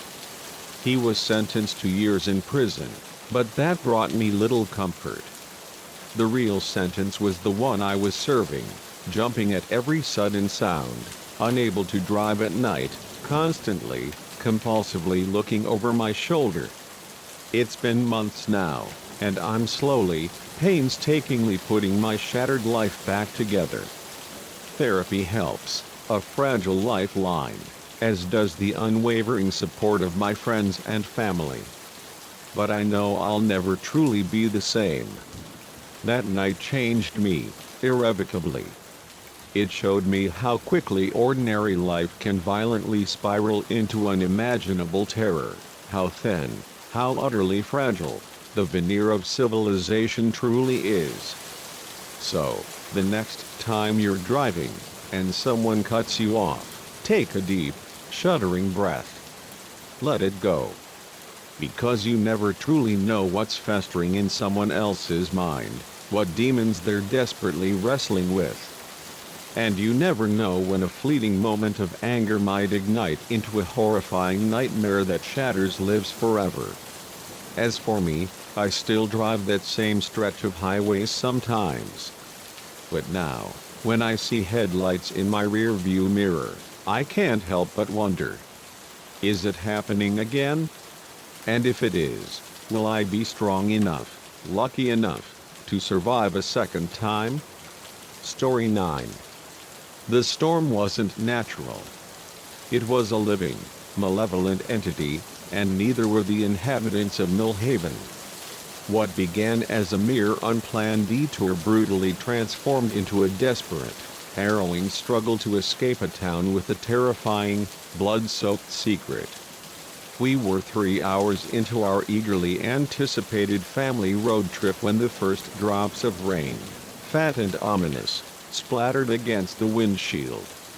My beloved wife, Clara, was dozing peacefully in the passenger seat, and our vibrant children, young Finn and Lily, were utterly engrossed in their tablets in the back, their faces illuminated by the screens. I smiled to myself, cherishing this rare, fleeting moment of tranquility on our long journey to my parents' house for Thanksgiving. The radio suddenly crackled, spitting out a dire weather alert, warning of severe thunderstorms hurtling into the area. I frowned, my gaze instinctively drawn to the rapidly darkening sky ahead. We still had a good 5 hours of driving stretching before us, and the last thing I wanted was to navigate unfamiliar, winding roads in a torrential downpour. Maybe we should find a place to stop for the night, Clara suggested, stirring from her nap, her voice soft with concern. Better safe than sorry. I nodded, already frantically scanning the GPS for any nearby towns. Looks like there's a place called Millhaven about 20 miles ahead, I murmured. Should have a motel or something. As we drove on, the storm intensified with terrifying, unnatural speed. Rain lashed against the car, a relentless, deafening assault, and a furious wind buffeted us from all sides, threatening to rip the car from the very road. Lightning tore across the sky, brilliant, jagged veins of light, followed by thunder so monstrously loud it made little Lily whimper with fear in the back seat. "It's okay, sweetie," Clara reassured her, her voice strained. "We'll be somewhere safe soon." If only we had known how tragically wrong she was. We rolled into Millhaven just as the tornado sirens began to wail, their mournful, rising keen piercing the cacophony of the storm. The town itself looked like something ripped from a sepia-toned postcard, quaint, charming storefronts, a picturesque town square adorned with a gazebo, and neatly kept, pristine houses lining the quiet streets. But right now, it was a ghost town, eerily deserted, every building shuttered tight against the fury of the storm. As I cautiously navigated the empty streets, my eyes desperately searching for a motel or any flickering sign of life, a figure suddenly darted directly in front of our car. I slammed on the brakes, my heart hammering against my ribs, a terrifying drumbeat. It was an old man, utterly soaked to the bone, his eyes wide and wild with a desperate, frantic intensity. He pounded on the driver's side window, his fist a frantic drum against the glass. "You folks need to get inside," he shouted, his voice barely audible over the howling wind. "Follow me." Under normal circumstances, I might have hesitated, a prickle of suspicion, but with the storm raging outside, a monstrous, living entity, and my family's very safety hanging by a thread, I didn't see much choice. We followed the old man's battered pickup truck through the winding, unfamiliar streets, finally pulling up in front of a large, imposing brick building. "Town Hall," the old man explained, his voice rough, as we frantically rushed inside, buffeted by the wind and rain. "It's our shelter during bad storms." The interior was dim, almost suffocatingly so, lit only by the weak, flickering glow of emergency lights. As my eyes slowly adjusted to the gloom, a horrifying realization dawned: we weren't alone. Dozens of people huddled in small, hushed groups, their faces a chilling blend of fear and something else, something I couldn't quite place, something profoundly unsettling. "Name's Silas," our rescuer said, extending a gnarled hand, his eyes unsettlingly sharp. "Welcome to Millhaven." I quickly introduced our family, my voice strained, thanking Silas for his unexpected help. As Clara ushered the kids to a nearby bench, trying to settle them, I turned to Silas, my voice low with apprehension. "About this storm," I began. Silas's expression darkened, a grim shadow crossing his face. "Ain't no ordinary storm," he muttered, his voice barely a whisper. "It's him. He's angry again." Before I could even formulate the question of what in God's name he meant, a booming voice, deep and resonant, cut through the murmur of the crowd, silencing them instantly. "Newcomers." A large, imposing man with a sheriff's badge gleamed on his chest strode towards us, his smile not quite reaching his cold, calculating eyes. "I'm Sheriff Thorne. Glad you folks found shelter. Looks like you'll be our guests for the night." Something about his tone, an underlying chill, made me deeply uneasy, but I dismissed it, blaming the overwhelming stress of the situation. We settled in as best we could, making forced small talk with some of the townspeople, their faces unreadable masks. But as the hours slowly, agonizingly wore on, I couldn't shake the oppressive feeling that something was profoundly, fundamentally wrong. The storm showed no signs of relenting. If anything, it seemed to be intensifying, its fury growing, a monstrous, living entity outside. And the locals were acting strangely, unsettlingly so. They spoke in hushed, furtive tones, casting quick, nervous glances our way. More than once, I caught chilling snippets of conversation that made no logical sense, talk of appeasing him, and the choosing. Around midnight, Sheriff Thorne, his presence looming, called for everyone's attention. "Folks," he announced, his voice carrying an chilling finality, "it's clear this storm ain't passing anytime soon. We all know what that means." A ripple of profound unease, a wave of collective dread, passed through the crowd. I felt Clara's hand tighten around mine, her grip almost painful. "It's time for the choosing," Thorne continued, his voice devoid of warmth. "As is our tradition, we'll draw names. One from the townspeople, and one from our guests." My blood ran cold, turning to icy slush in my veins. What in the hell was he talking about? Before I could even voice my rising objection, 2 wooden bowls were produced, simple yet ominous. Thorne reached into the first, his large hand extracting a slip of paper. From Millhaven, Sarah Collins. A young woman let out a choked sob, quickly, brutally hushed by those around her, their faces grim.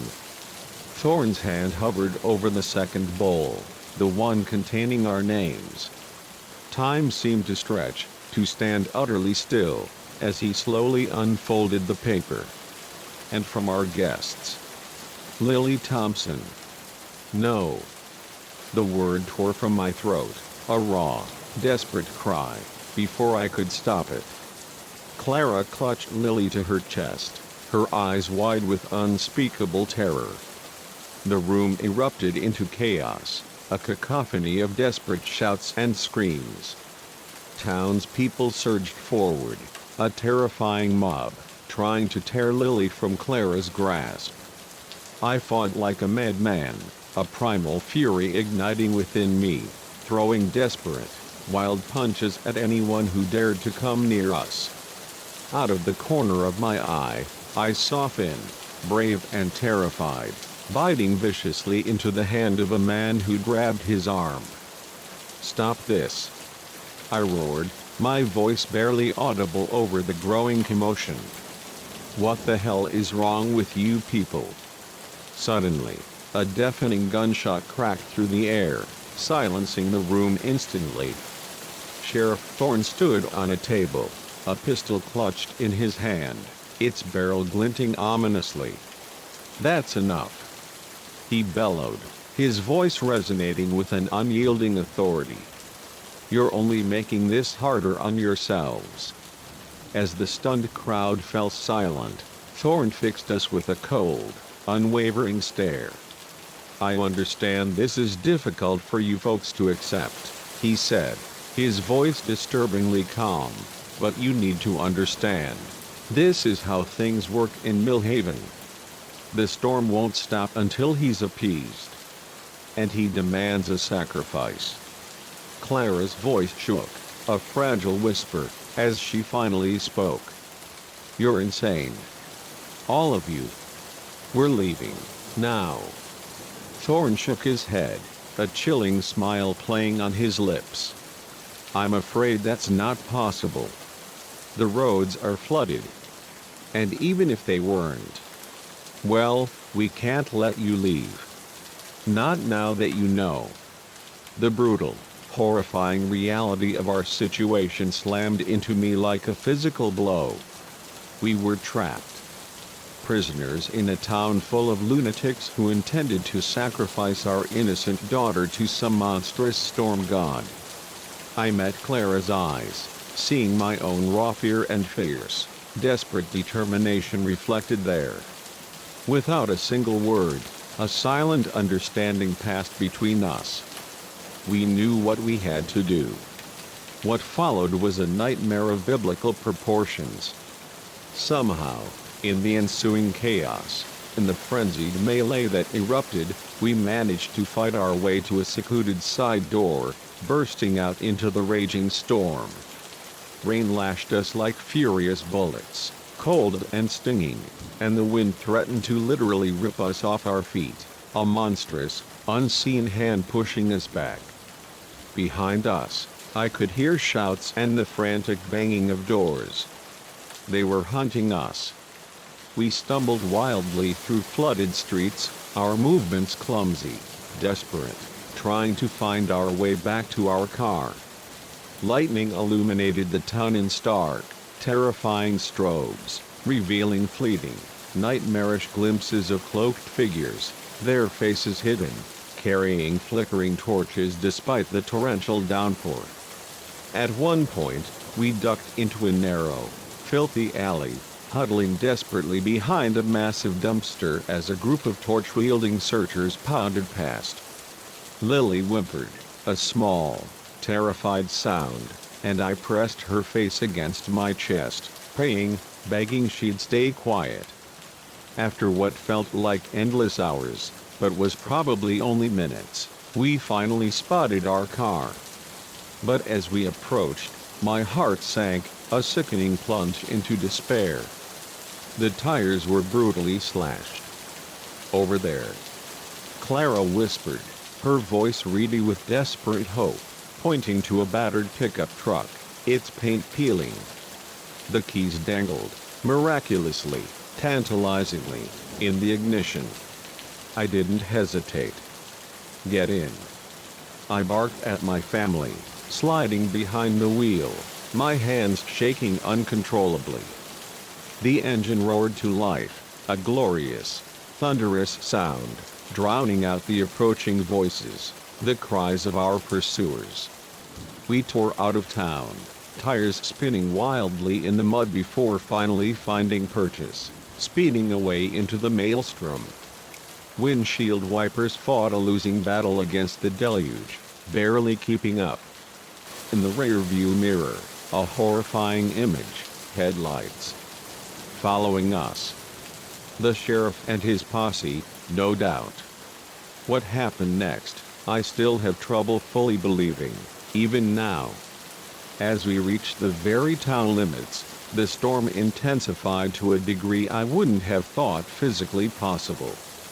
The wind howled like a living, enraged thing, a mournful, hungry cry, and the rain came down so incredibly hard it felt like we were driving underwater, suffocating in a liquid world.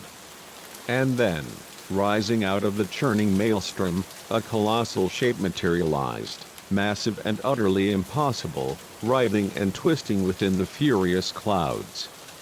For a horrifying, lucid moment, I could have sworn I saw eyes, ancient, malevolent, and fixed directly on us.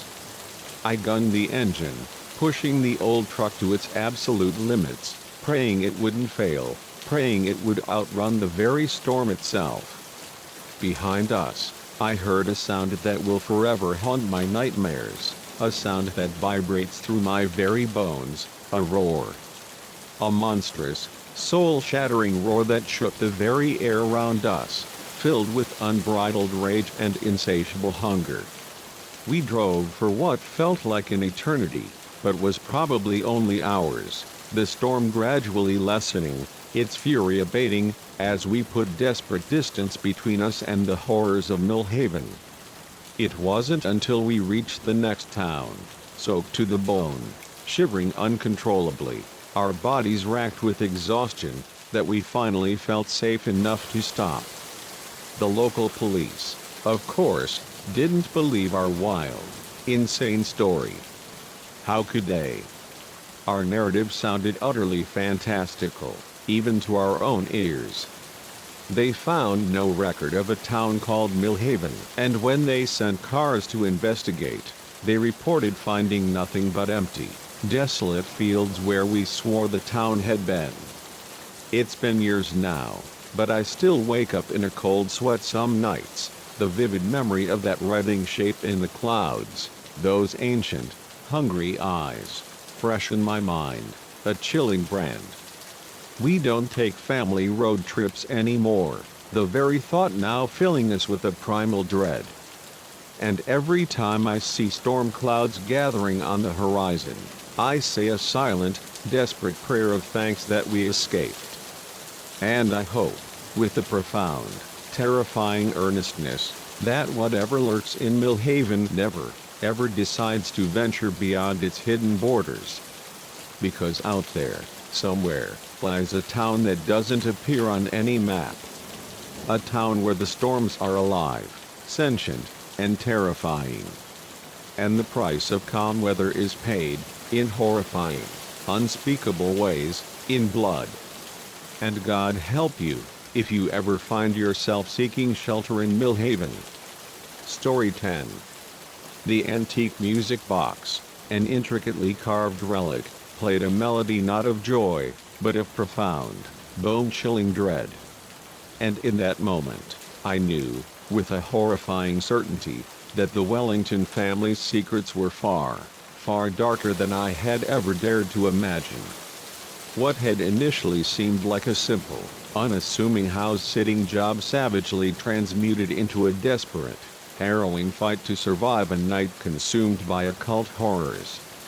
When my old college roommate, Jess, innocently asked if I'd be willing to house sit for her immensely wealthy aunt and uncle, I leaped at the chance.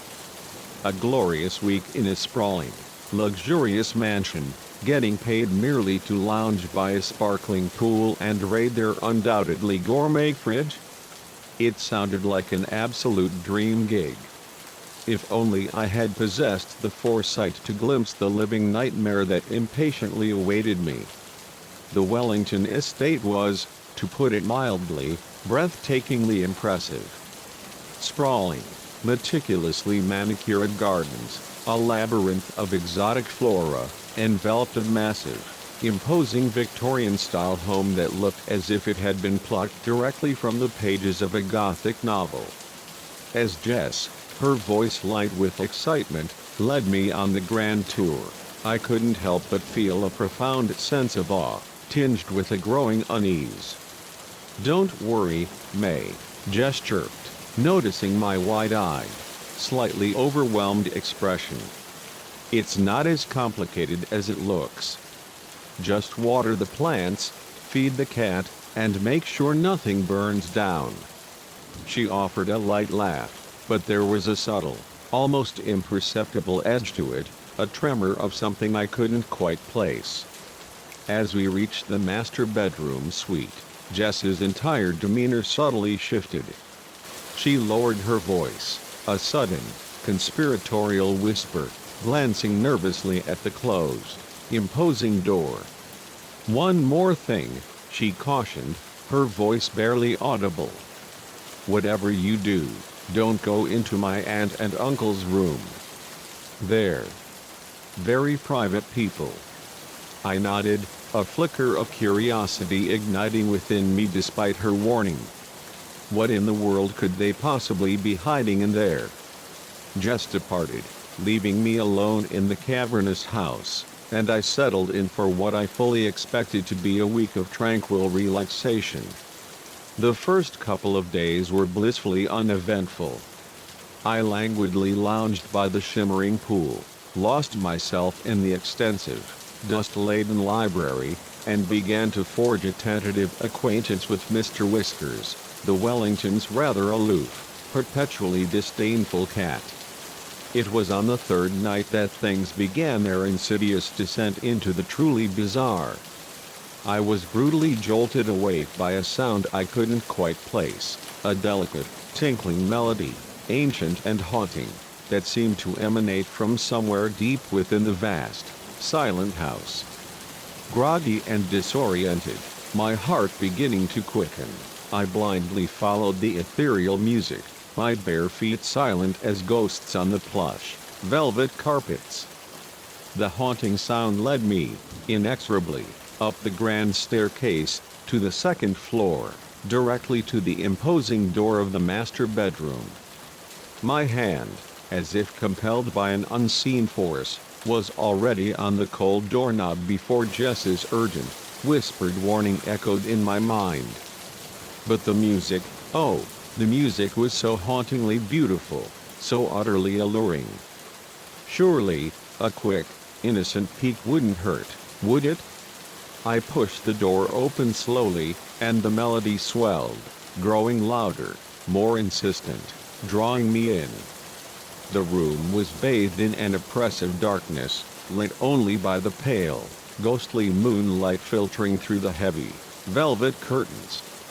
As my eyes slowly adjusted to the gloom, I finally discerned the source of the bewitching music, an ornate, antique music box, exquisitely carved, perched precariously on a polished dresser. Drawn as if by some invisible, irresistible force, I approached the box. It was breathtakingly beautiful, covered in intricate, swirling carvings that seemed to subtly shift and writhe in the dim, spectral light. Without a second thought, my hand reached out, compelled by an urge I couldn't comprehend, to touch it. The very moment my trembling fingers brushed against the smooth, cold wood, the music abruptly, jarringly, ceased. The sudden, profound silence that descended was deafening, a suffocating void. And then, I heard it, a low, guttural growl, a sound of ancient, simmering menace, emanating from directly behind me. I spun around, my heart hammering against my ribs, a frantic drumbeat of pure terror. There, emerging from the deepest shadows of the room, was Mr. Whiskers. But this was not the standoffish, disdainful house cat I'd been feeding for the past few days. His eyes glowed with an unnatural, malevolent red, and his sleek form seemed to be subtly, grotesquely expanding, swelling with an unseen power. I watched in paralyzed horror as the cat's familiar shape twisted and warped, giving way to leathery scales, claws lengthening into terrifyingly razor-sharp talons. In a matter of mere seconds, what stood before me was no longer a cat, but a monstrous, snarling creature ripped straight from the darkest nightmares, a grotesque parody of an animal. I screamed, a raw, terrified sound, and bolted from the bedroom, stumbling frantically down the grand staircase, my mind reeling, desperately trying to process the impossible horror I had just witnessed. But the house itself seemed to have undergone a terrifying transformation. Corridors stretched impossibly long, twisting into nightmarish labyrinths. Doors led to rooms that simply shouldn't exist, shifting, morphing, playing cruel tricks on my terrified mind. It was as if the entire structure had come alive, a sentient, malevolent entity, utterly determined to keep me trapped within its suffocating grasp. As I rounded a corner, my breath ragged, I collided violently with something solid, something immovable. I looked up, my vision swimming, to see a man cloaked in dark, heavy robes, his face hidden entirely beneath a deep, shadowy hood. He grabbed my arm, his grip inhumanly strong, crushing, biting into my flesh. "You shouldn't be here," he hissed, his voice like gravel scraping over bone, ancient and cold. "The ritual has already begun." Before I could even react, more robed figures materialized from the oppressive shadows, their forms coalescing from the gloom. They surrounded me, a silent, menacing circle, chanting in a language I didn't recognize, a guttural, rhythmic drone that filled the air. The very atmosphere grew thick and heavy, charged with an unholy energy that made my skin crawl, every hair standing on end. I tore free from the man's crushing grasp, pure adrenaline surging through my veins, and ran again, a desperate, blind flight, no destination in mind other than escape. I could hear them pursuing me, their relentless chanting growing louder, more frenzied, a terrifying chorus that echoed through the labyrinthine halls.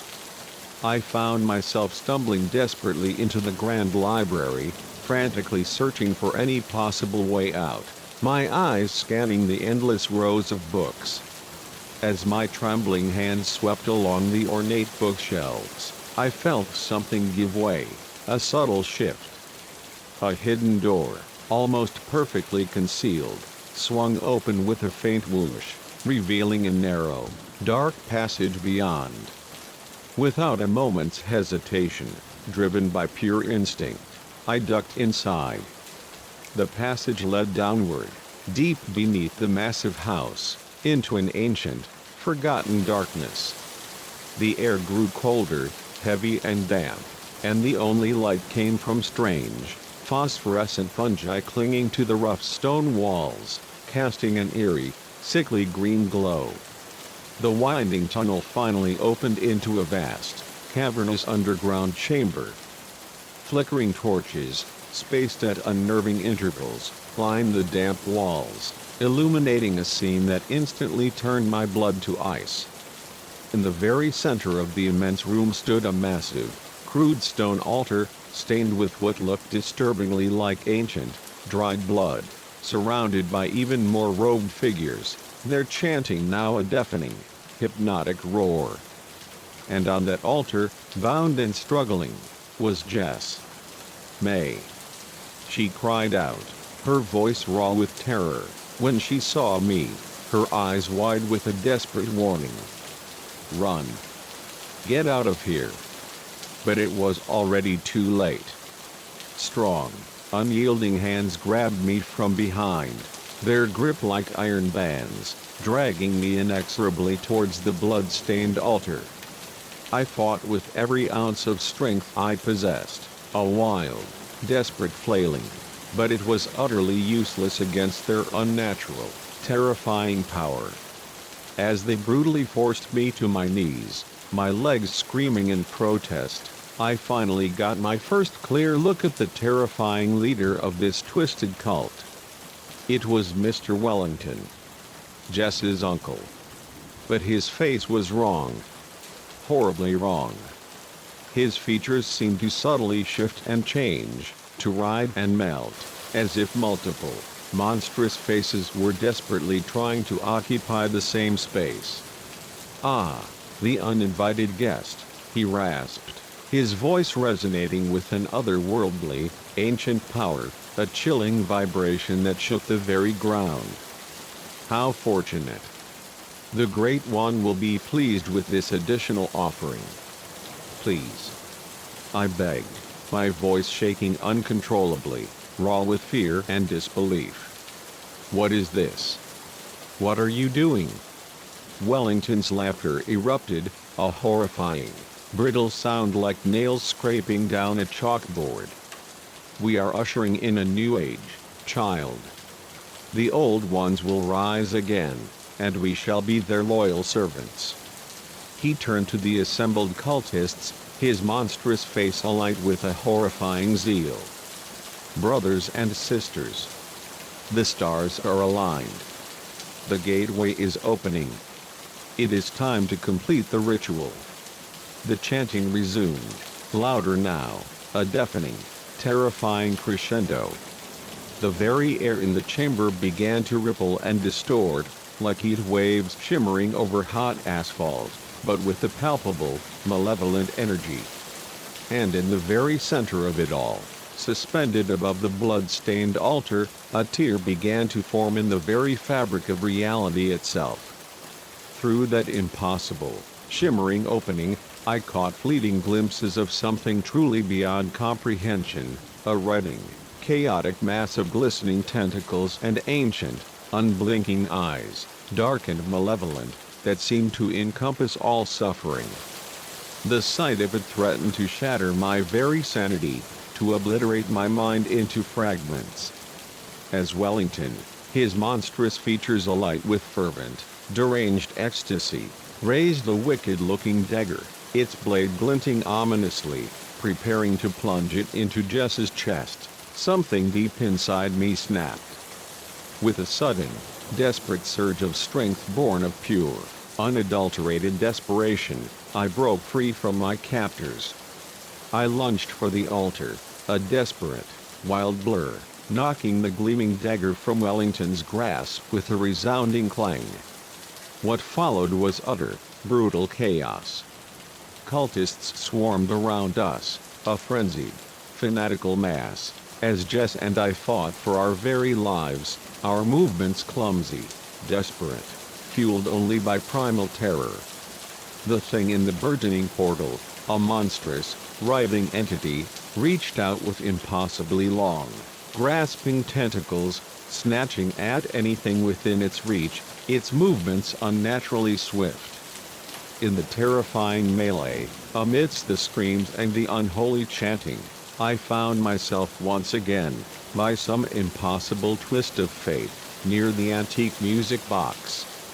Acting purely on instinct, a desperate gamble, I snatched it up and hurled it with all my remaining might directly towards the tearing fabric of the portal. The very moment the beautiful, ominous box passed through the shimmering opening, an unearthly, soul-shattering shriek filled the cavernous chamber, a sound of profound agony and frustrated rage. The portal, now destabilized, began to violently collapse in on itself, a swirling, imploding vortex, pulling everything nearby, tearing it apart, into its devastating maw. Cultists screamed, their voices abruptly cut short, as they were sucked in, their bodies twisting and contorting into grotesque, impossible shapes as they vanished into the absolute nothingness beyond.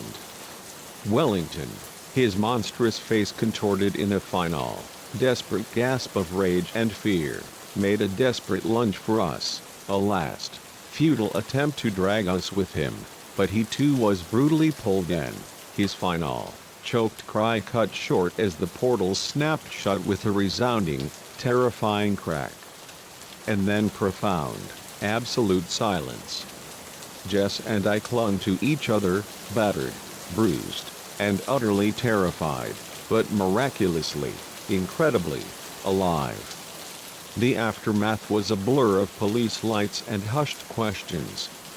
We managed to find our way, stumbling and disoriented, out of the dark, twisting tunnels and frantically called the police. They didn't believe our wild, fantastical story, of course. How could they? The official report chalked it up to a home invasion gone horribly wrong, with the Wellingtons conveniently listed as missing persons. Jess and I know the chilling truth, though. We saw behind the veil that night, glimpsed horrors that no human mind was ever meant to comprehend. Blackwood Manor has since been demolished, its foundations ripped from the earth, the land salted and ominously declared unfit for habitation. But sometimes, late at night, when the wind howls just right, I swear I can still hear that haunting, ancient melody playing on the wind, a ghostly whisper from a nightmare. I don't house sit anymore. In fact, I rarely leave my apartment these days, finding a fragile, uneasy safety behind locked doors. Because now I know, with a chilling certainty, that there are things lurking in the shadows, ancient and insatiably hungry, patiently waiting. And sometimes, all it takes is the innocent turn of a key, or the curious opening of a forbidden door, to invite them in, to unleash them upon our world. So if you ever find yourself in a strange, old house, and you hear an alluring, seductive melody emanating from behind a locked, forbidden door, run. Run as fast and as far as you possibly can. Because some secrets are far, far better left undiscovered. And some doors should simply never be opened. Story 11. The suffocating darkness within the abandoned mine wasn't natural, and neither were the chilling sounds echoing through its winding tunnels. What began as an adventurous exploration, a nostalgic pursuit of youthful thrills, violently transformed into a desperate, brutal fight for survival against something utterly inhuman, something primordial, lurking in the lightless depths. It was meant to be the crowning glory of our camping trip, the exhilarating climax, 5 old friends, reunited after years spent drifting apart, seeking one last, grand adventure before the relentless currents of real life inevitably pulled us in entirely different directions. When Liam, ever the thrill-seeker, suggested delving into the old Holloway mine, it seemed like the perfect, audacious way to recapture that exhilarating sense of boundless excitement, that reckless camaraderie we'd all shared so fiercely in our younger days. If only we had possessed the horrifying foresight to comprehend what truly awaited us in those abyssal, hungry tunnels. The day dawned bright and clear, a crisp, perfect September morning painting the majestic mountains with golden light. We'd spent the previous 2 days blissfully hiking through sun-dappled trails, casting lines into sparkling, cold streams, and reliving cherished old memories around the crackling warmth of a campfire, the air thick with laughter and shared nostalgia. But as we approached the mine entrance, a subtle, insidious sense of unease began to settle over me, a cold premonition. The opening was far larger than I'd expected, a gaping, cavernous maw carved into the very mountainside, partially obscured by dense, overgrown vegetation that seemed to cling to it like grasping claws. A weathered, faded sign, barely legible, warned starkly of danger and prohibited entry. But Liam, his eyes gleaming with reckless excitement, merely laughed it off. "Come on, guys," he chided, his voice echoing, "where's your sense of adventure?" Sarah, always the cautious, pragmatic one, voiced the chilling thought that was already forming in my own mind. "I don't know, Liam," she said, her brow furrowed with concern. "This seems pretty risky. What if there's a cave-in or something?" But Ben and Chloe were already enthusiastically following Liam towards the ominous entrance, their headlamps, fragile beacons, bravely cutting through the oppressive gloom. I exchanged a worried, desperate glance with Sarah, a silent plea for reassurance, before sighing heavily and reluctantly following suit. I couldn't possibly let them go in there alone, could I? The initial 100 yards or so weren't too bad. The main tunnel was surprisingly wide and felt relatively stable, supported by ancient, creaking timber frames that stretched into the darkness. Our voices, light with forced bravado, echoed off the rocky walls as we marveled at the rusty remnants of mining equipment, grotesque iron skeletons left behind decades ago. It was when we reached the first major junction that things began their terrifying descent into the truly unsettling.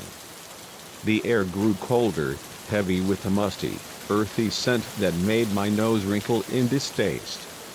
And there was something else, something far more insidious, a faint, low vibration that I felt more than truly heard, a deep, unsettling hum, as if the mountain itself was a vast, slumbering beast, softly purring. "Which way?" Ben asked, his voice unnaturally loud, echoing starkly in the oppressive, sudden silence that had fallen over us. Liam consulted the crude, smudged map he'd downloaded from some illicit urban exploration forum, his brow furrowed in concentration. "Left, I think. That should take us to the main excavation chamber." As we ventured deeper, the tunnel narrowed claustrophobically, and the ceiling lowered, pressing down on us. We had to duck in places, hunching over to avoid scraping our heads on jagged, jutting rocks. The beams from our headlamps, once so reassuring, seemed to be swallowed whole by the profound, insatiable darkness, barely penetrating more than a few feet ahead. That's when we heard it, a sound that simply could not belong in this long abandoned, forgotten mine.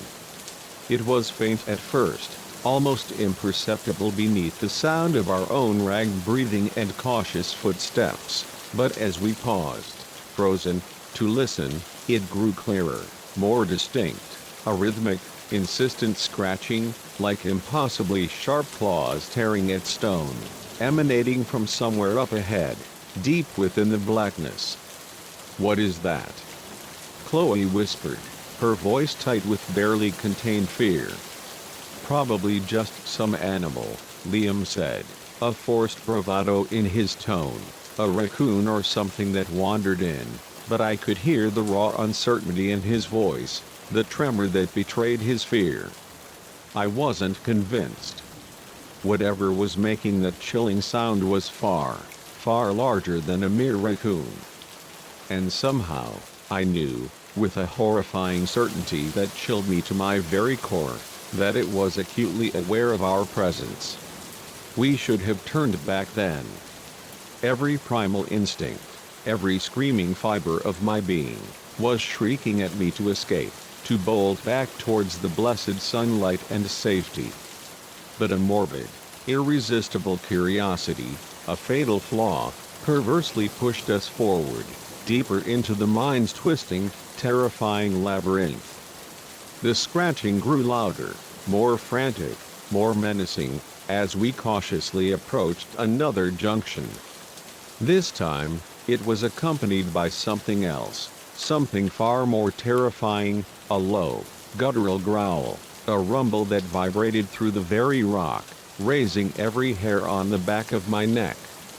Suddenly, Sarah screamed, a raw, piercing sound that ripped through the darkness. Her headlamp had illuminated something on the tunnel floor, a dark, glistening, wet stain that could only be blood. And leading away from it, faint but undeniable, were horrifying drag marks, disappearing into the impenetrable blackness ahead. Panic, raw and unadulterated, slammed into us. We spun around, desperate to retrace our steps, to flee, but nothing looked familiar. Had we come from the left tunnel or the right? The mind seemed to have subtly, malevolently shifted around us, the passages twisting and merging in impossible, disorienting ways. This way! Liam shouted, his voice cracking, taking the lead, a desperate, blind gamble. We followed blindly, our earlier excitement brutally replaced by sheer, suffocating terror. We ran through the darkness, our pounding footsteps echoing frantically, eclipsed now by that terrible scratching, which seemed to come from all around us, a predatory symphony. The air grew thicker, heavy and oppressive, filled with a choking, metallic dust that made it agonizingly hard to breathe. I don't know how long we ran. Time lost all meaning in that lightless, terrifying maze.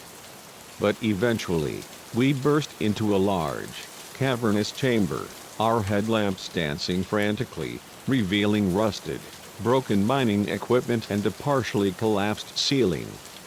Look! Ben cried out, his voice choked with desperate hope, pointing a trembling finger to a shaft of faint, natural light filtering down through a narrow crack in the rock high above. We can climb out. But as we moved, a desperate, frantic scramble, towards our potential, miraculous escape route, a bone-chilling roar, monstrous and guttural, echoed through the chamber, vibrating through the very ground. And then we saw it. It emerged from one of the dark tunnels, a creature that utterly defied description, a nightmare made flesh. In the frantic, sweeping beams of our headlamps, I caught horrifying glimpses of pale, leathery skin stretched taut over an emaciated, skeletal frame. Its limbs were impossibly long, grotesquely jointed, ending in wicked, curving claws that scraped with an agonizing, grinding sound against the stone floor. But it was the face. The face would haunt my nightmares for years to come, a noseless, eyeless visage, a horrifying blankness, utterly dominated by a gaping maw filled with countless needle-sharp teeth, each one a gleaming, predatory shard. We scattered, pure, primal terror overriding any semblance of rational thought, our bodies propelled by a desperate, animalistic instinct. I found myself pressed desperately against the cold, unyielding chamber wall, my heart threatening to burst from my chest as I watched, paralyzed, the monstrosity stalk with chilling deliberation towards Liam, who had tripped over a piece of old, rusted equipment, his body momentarily helpless. What happened next is a blur of agonizing screams, splashes of warm, sickening blood, and frantic, desperate scrambling. I remember Chloe, brave to the last, throwing a jagged rock at the creature, a futile, desperate act that momentarily bought Liam enough time to crawl, whimpering, away. I remember Sarah, her face a mask of terror, yanking me, pulling me relentlessly towards the tantalizing shaft of light, her nails digging painfully into my arm as she urged me, screamed at me, to climb. Ben didn't make it. The last I saw of him, he was disappearing down one of the dark, twisting tunnels, the creature in relentless, swift pursuit, his agonizing screams echoing through the mine, chillingly, horribly, until they were abruptly, utterly silenced. The four of us who remained clawed our way, screaming, up through the narrow, rough opening, scraping skin from our hands and knees in our desperate, blind scramble to escape. We emerged into the fading afternoon light, gasping, sobbing, our bodies racked with tremors, but our nightmare wasn't over.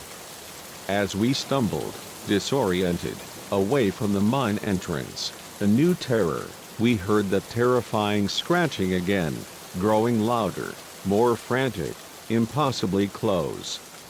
The creature was coming. "Run!" I screamed, my voice raw and broken with pure, unadulterated terror. We fled through the dense, unforgiving woods, branches whipping mercilessly at our faces, roots threatening to trip us at every desperate step. Behind us, I could hear the chilling sound of relentless pursuit, the sharp crack of breaking branches, the heavy, unnatural thud of inhuman feet on the forest floor. I don't know how we made it back to our campsite. By some miracle, some twist of cruel fate, we managed to reach my truck. As I fumbled wildly with the keys, my fingers clumsy with terror, I saw movement at the very edge of the clearing, a pale, horrific shape, its form indistinct, emerging from the tangled underbrush. The engine roared to life, a beautiful, thunderous sound, and I floored it, tires spinning wildly in the dirt before finding purchase, throwing gravel behind us as we sped away. I caught one last, horrifying glimpse in the rearview mirror, that nightmarish, eyeless face, its maw open in a silent roar of unbridled fury and insatiable hunger. We drove for hours, not stopping until we reached the nearest town, a desolate, anonymous place. The police, of course, didn't believe our story. How could they? They searched the area, their faces skeptical, but found no sign of Ben or the impossible creature we described. The mine entrance had collapsed, they told us, probably due to our reckless exploration. It's been 5 long years since that day, but the memories still haunt me, clinging to my mind like a suffocating shroud. I can't look at a cave, or even a dark, enclosed room, without breaking into a cold sweat, my heart hammering. The others have tried to move on, to rationalize what happened as a shared hallucination, a product of fear and exhaustion. But I know the chilling truth. There are things in this world that defy all explanation. Horrors lurking in the dark, forgotten places of the earth. And sometimes, if you go looking for adventure in those shadowy depths, you might just find something looking back. Something hungry. I don't go camping anymore. I stay in the city, surrounded by the comforting, mundane sounds of light and noise and countless people. But on quiet nights, when the wind howls just right, a mournful, hungry cry, I swear I can still hear it, that faint, rhythmic scratching, a chilling reminder that the creature is still out there, waiting in the suffocating darkness for its next unsuspecting victim. So if you're ever tempted to explore an abandoned mine or a hidden cave, think twice. Because you never know what monstrosity might be waiting in the shadows, patient and perpetually hungry, ready to drag you down into the lightless depths where the sun never shines, and screams echo endlessly through tortuous, twisting tunnels. Story 12. The first time I witnessed a patient's eyes ignite with an eerie, phosphorescent glow in the oppressive darkness, I knew, with a sickening certainty, that Blackwood wasn't just a quaint, idyllic small town. It was the terrifying epicenter of a medical nightmare, a creeping, insidious blight that threatened to consume us all. I had been absolutely thrilled when I landed the coveted position at Blackwood General Hospital, fresh out of residency, my mind brimming with idealistic ambition. I saw it as the perfect, noble opportunity to truly make a difference in a rural community, to serve those in need, all while diligently chipping away at my mountain of crushing student debt.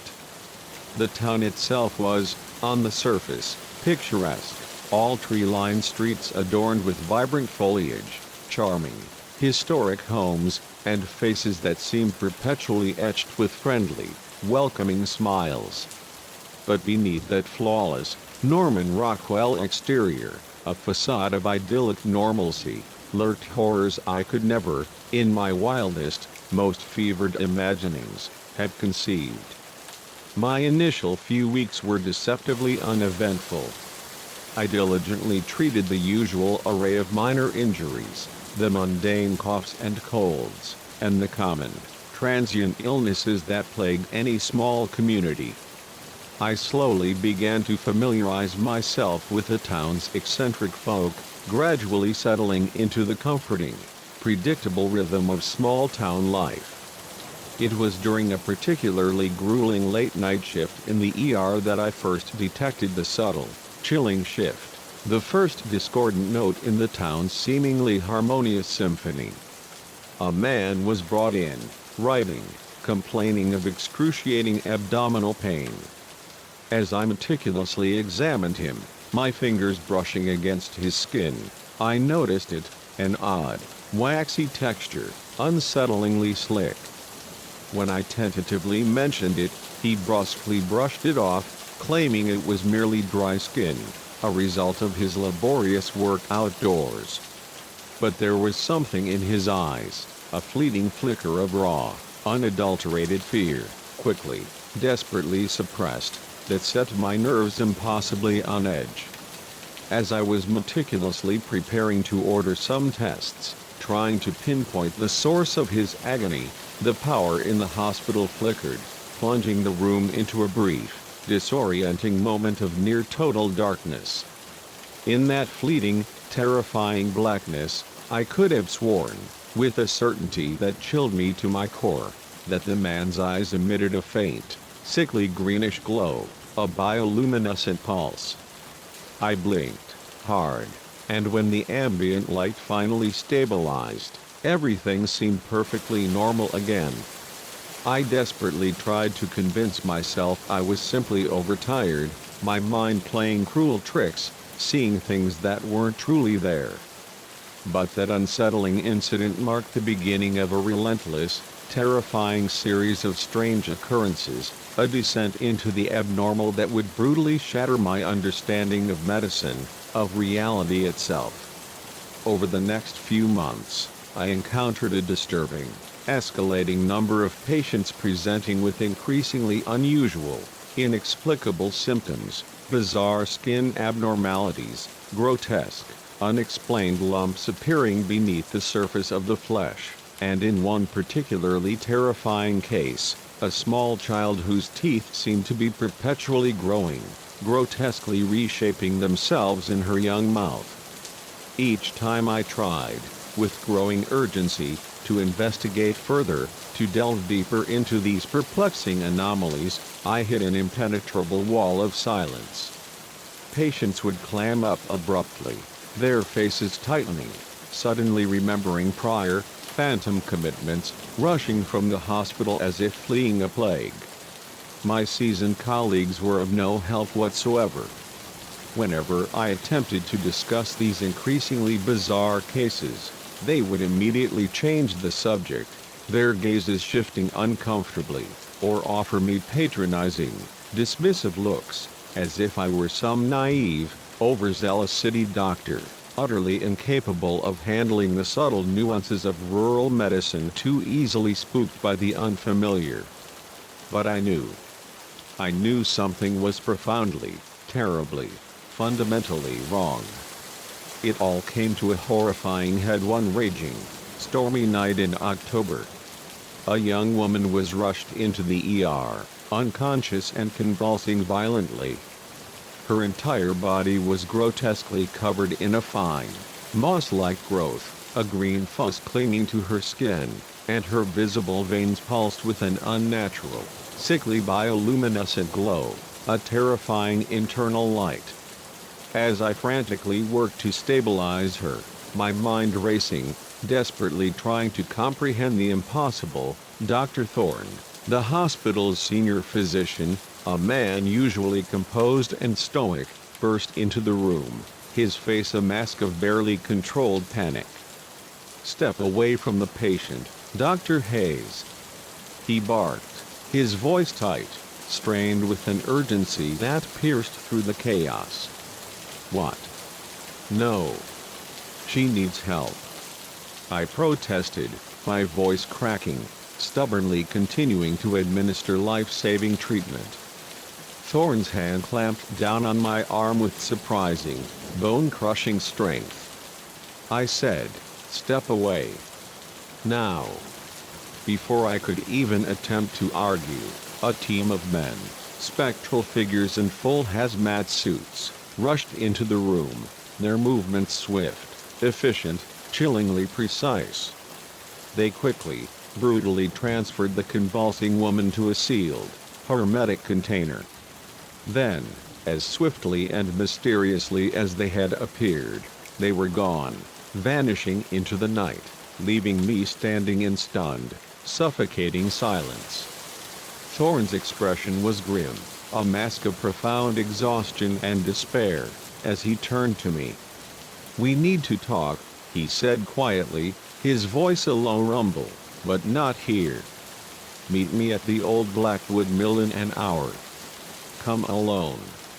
My mind reeled, a chaotic maelstrom of confusion and terror, as I drove through the rain-slicked, deserted streets to the abandoned mill on the desolate outskirts of town. What in the hell was going on? Who were those spectral men? And what, in God's name, had truly happened to that poor, afflicted woman? Thorne was waiting for me in the deep, suffocating shadows of the dilapidated building, a gaunt, ghostly figure. He looked older than I had ever seen him, his face deeply lined with profound worry and utter exhaustion, etched with the burdens of a secret life. "I suppose I owe you an explanation," he began, his voice barely audible above the relentless patter of rain on the rusted metal roof. "But I need you to understand. What I'm about to tell you will change everything. Your life. Your understanding of medicine. Of the very nature of reality itself. Are you sure you want to know?" I nodded, my throat too dry, too constricted by terror, to speak. Thorne sighed heavily, a long, weary exhalation. "Blackwood has a secret. One that stretches back generations. There's something deeply, profoundly wrong with this place. The soil. The water. Maybe even the very air itself. It changes people, Dr. Hayes.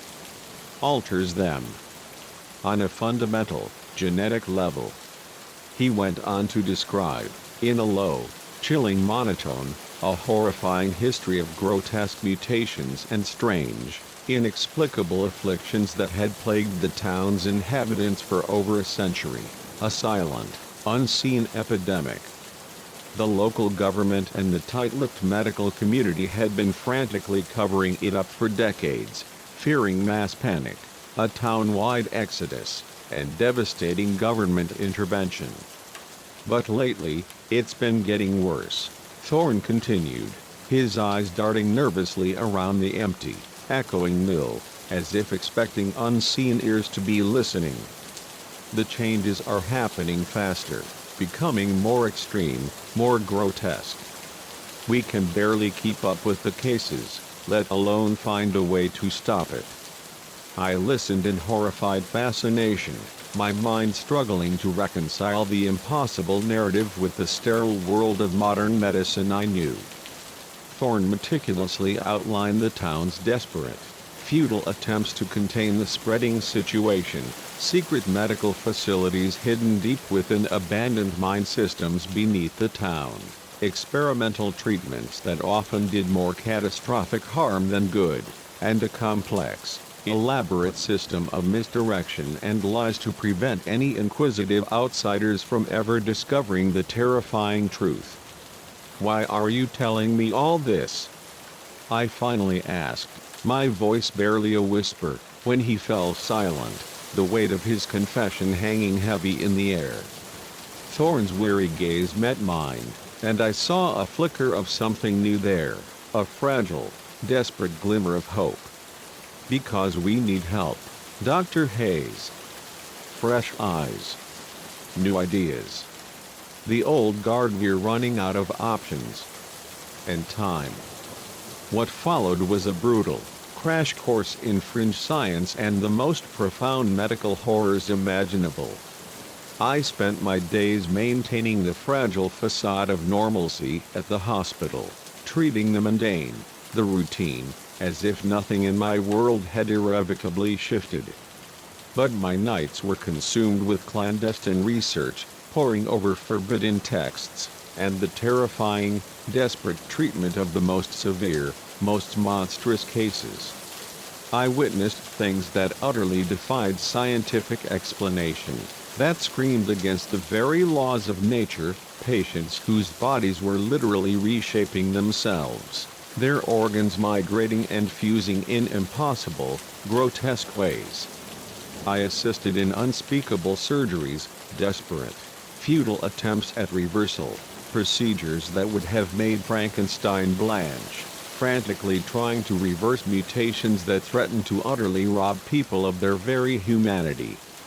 But for every small, fleeting victory, there were a dozen crushing, soul-destroying defeats. The anomalies were spreading, like a cancerous blight, becoming harder and harder to conceal, seeping into the very fabric of the town. And worse, a chilling suspicion began to fester in my mind. I began to suspect that some in the town's leadership, the very figures sworn to protect its inhabitants, saw these horrifying mutations not as a curse, but as a twisted opportunity. I secretly discovered meticulously detailed files outlining chilling attempts to weaponize the mutations, to pervert the afflicted into grotesque super soldiers with enhanced, monstrous abilities. The ethical implications were staggering, a bottomless abyss of depravity, and I knew, with a fierce, unwavering certainty, that I would not stand by and let it happen.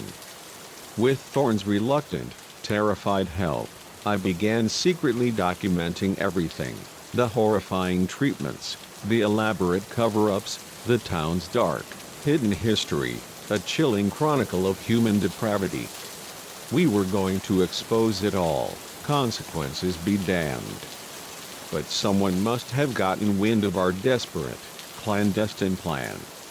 One night, as I was stealthily leaving the hidden facility, a makeshift lab deep within the old mine system, I was ambushed.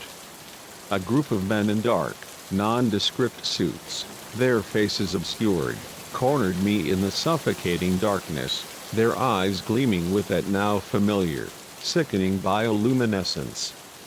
"Did you really think we wouldn't notice, Dr. Hayes?"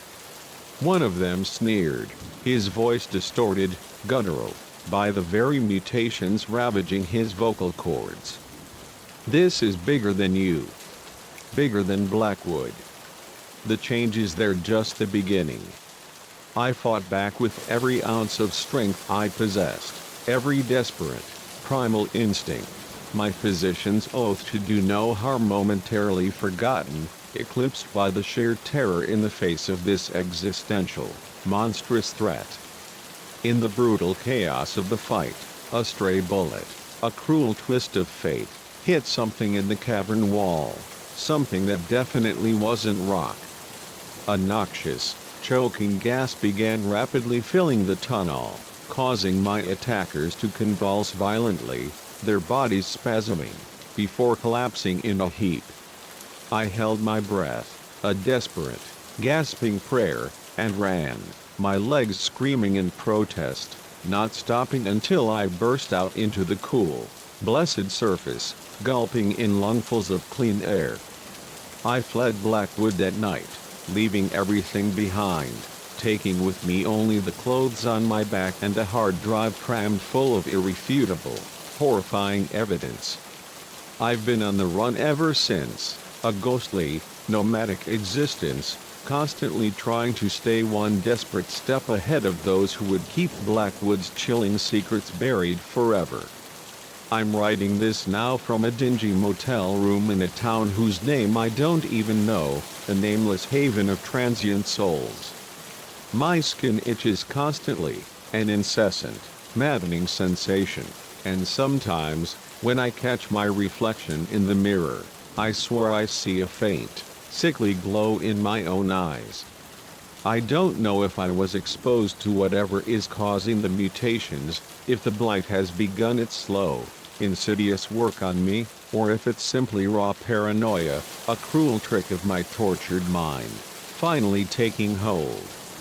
But I do know this, the truth about Blackwood needs to come out. Whatever is happening there, it's not contained. It's spreading, evolving. And God help us all if it can't be stopped. So if you're a doctor, an idealistic young physician, and you ever receive an offer to work in a quaint, picturesque little town called Blackwood, do yourself a profound, life-saving favor, run. Run as far and as fast as your legs can carry you. Because some medical mysteries are far, far better left unsolved. And some cures are infinitely, terrifyingly worse than the disease itself. Story 13. The crystal-clear waters of the Bahamas, once a shimmering canvas of serenity, turned dark with insidious menace the very moment we stumbled upon their hidden, secret cove. What had begun as a carefree, sun-drenched day of exhilarating jet skiing savagely mutated into a desperate, heart-pounding fight for survival against an unseen, malevolent enemy we never even knew existed. It was our third glorious day in what had truly felt like paradise. My incredible girlfriend, Lena, and I had meticulously saved for this idyllic vacation for months, utterly determined to wring every last drop of blissful relaxation from each sun-soaked minute. We'd spent the initial couple of days languidly stretched out on pristine beaches, sipping vibrant, fruity concoctions, allowing the relentless stress of our ordinary lives to melt away beneath the caress of the tropical sun. But today, a restless yearning for adventure stirred within us. We'd rented a pair of powerful jet skis, eager to carve through the waves, explore the rugged coastline, and perhaps even discover a secluded patch of sand for a private, romantic picnic. The rental agent, a weathered old salt with eyes perpetually squinting against the glare, had given us a perfunctory rundown of the jet ski's features and handed over our keys with a gruff, almost dismissive warning. Stay within sight of the resort, he'd advised, his voice a low rumble. It's easy to get turned around out there. And stay far from Osprey Atoll. Nature preserve.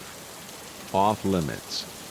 We nodded, only half listening, our minds already consumed by the thrilling prospect of zipping across those impossibly blue waters, ignoring the faint tremor of his warning.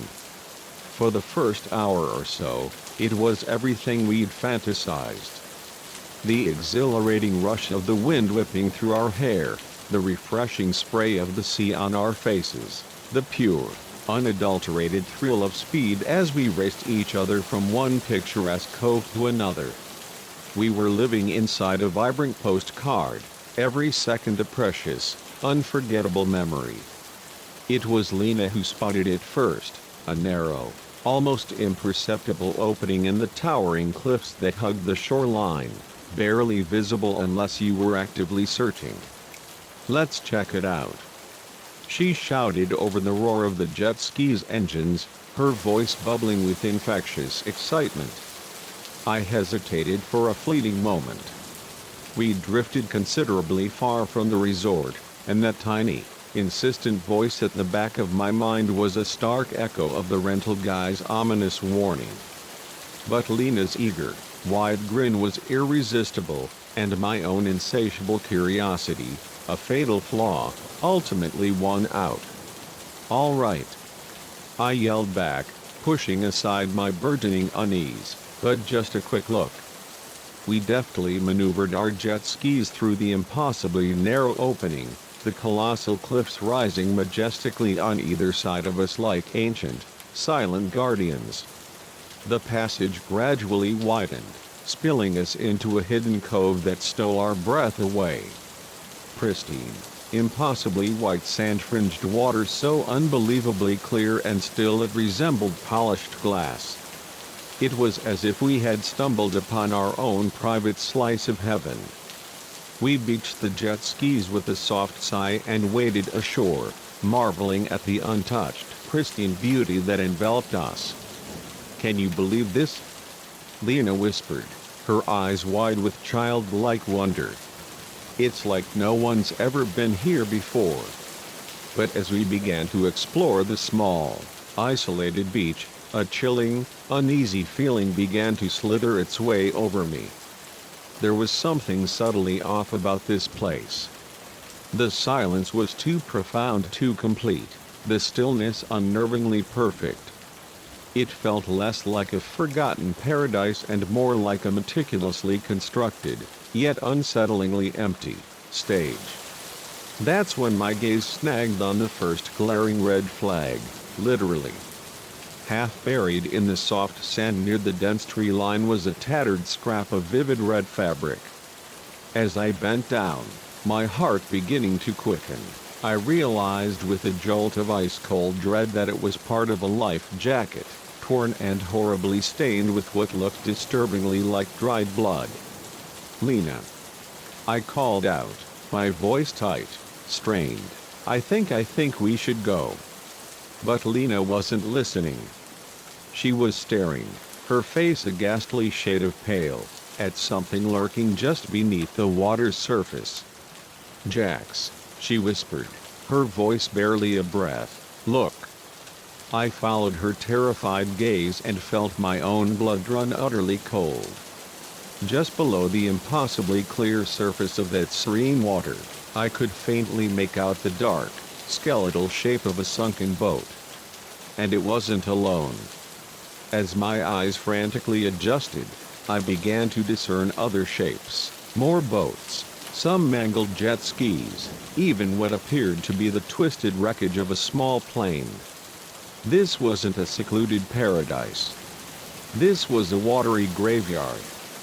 Before I could even begin to process the horrifying panorama before me, the relative quiet of the cove was brutally shattered by the guttural roar of approaching engines. 3 menacing speedboats materialized at the entrance to the cove, their powerful wakes churning the once glassy water, brutally cutting off our only escape route. "Run!" I yelled, grabbing Lena's hand and yanking her desperately towards the shadowy tree line. We barely managed a few frantic steps when a bullet tore into the sand at our feet, kicking up a shower of grit. "That's far enough." A voice boomed, sharp and devoid of warmth. "Hands where we can see them." My heart hammered against my ribs, a terrified drumbeat, as we slowly turned to face our captors.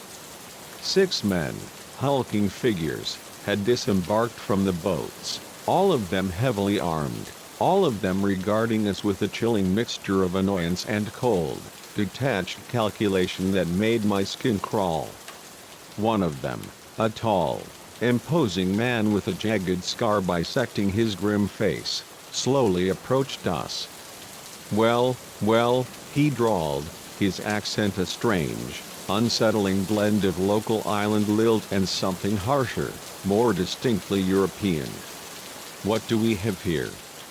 "A couple of lovebirds who flew a little too far from the nest." "We're sorry," I stammered, my voice barely a whisper, "we didn't mean to trespass."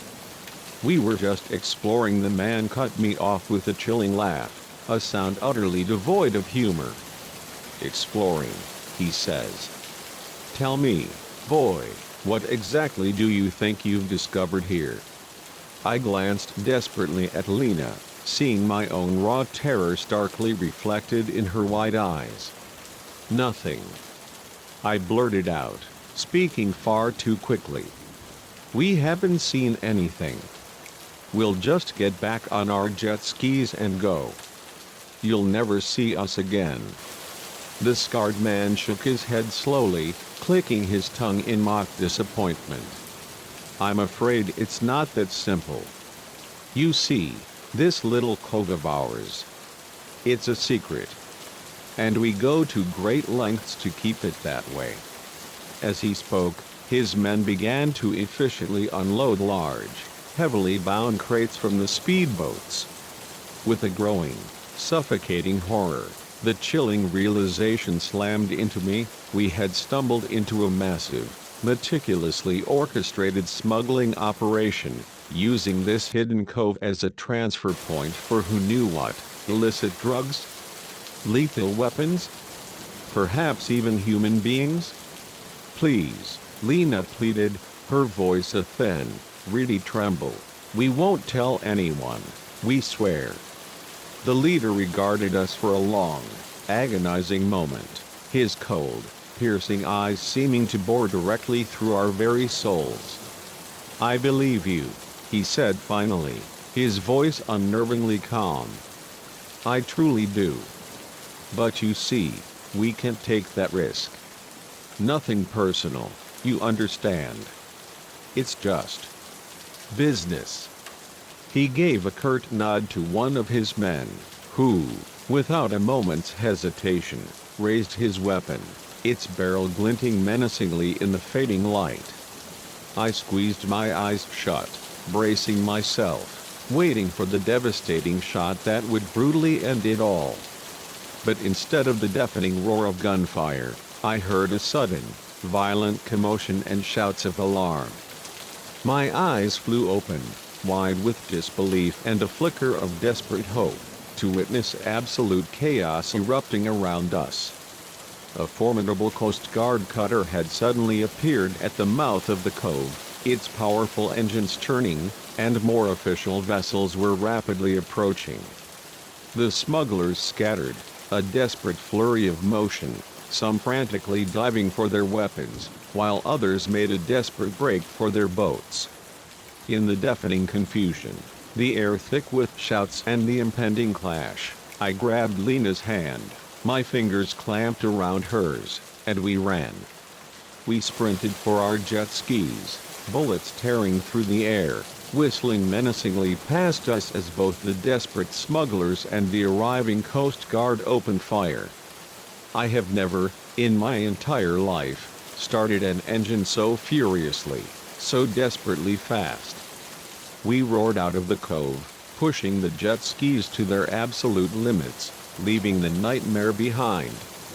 I could hear the horrifying symphony of the firefight raging behind us, but I didn't dare look back. All that mattered, all that consumed my entire being, was getting as far away from that hellish scene as humanly possible. It wasn't until we were finally within sight of our resort, its familiar, comforting lights twinkling in the distance, that we dared to slow down. My arms screamed in protest, aching from gripping the handlebars so tightly, and my heart was still pounding a frantic rhythm against my ribs. Lena pulled up alongside me, her face streaked with tears and salty sea spray, her expression a fragile mix of terror and relief. "Are you okay?" I gasped, reaching out a trembling hand to touch her arm, needing to feel her. She nodded, managing a shaky, weak smile. "I think so, Jax." What just happened?" I shook my head, my mind still a chaotic storm, desperately trying to process the unfathomable events. "I don't know," I whispered, "but I think we just had a very, very close call." We returned the jet skis, our limbs still trembling, and headed straight for our room, both of us profoundly, irrevocably shaken. As we walked through the brightly lit lobby, we overheard excited, animated chatter about a major drug bust that had just gone down.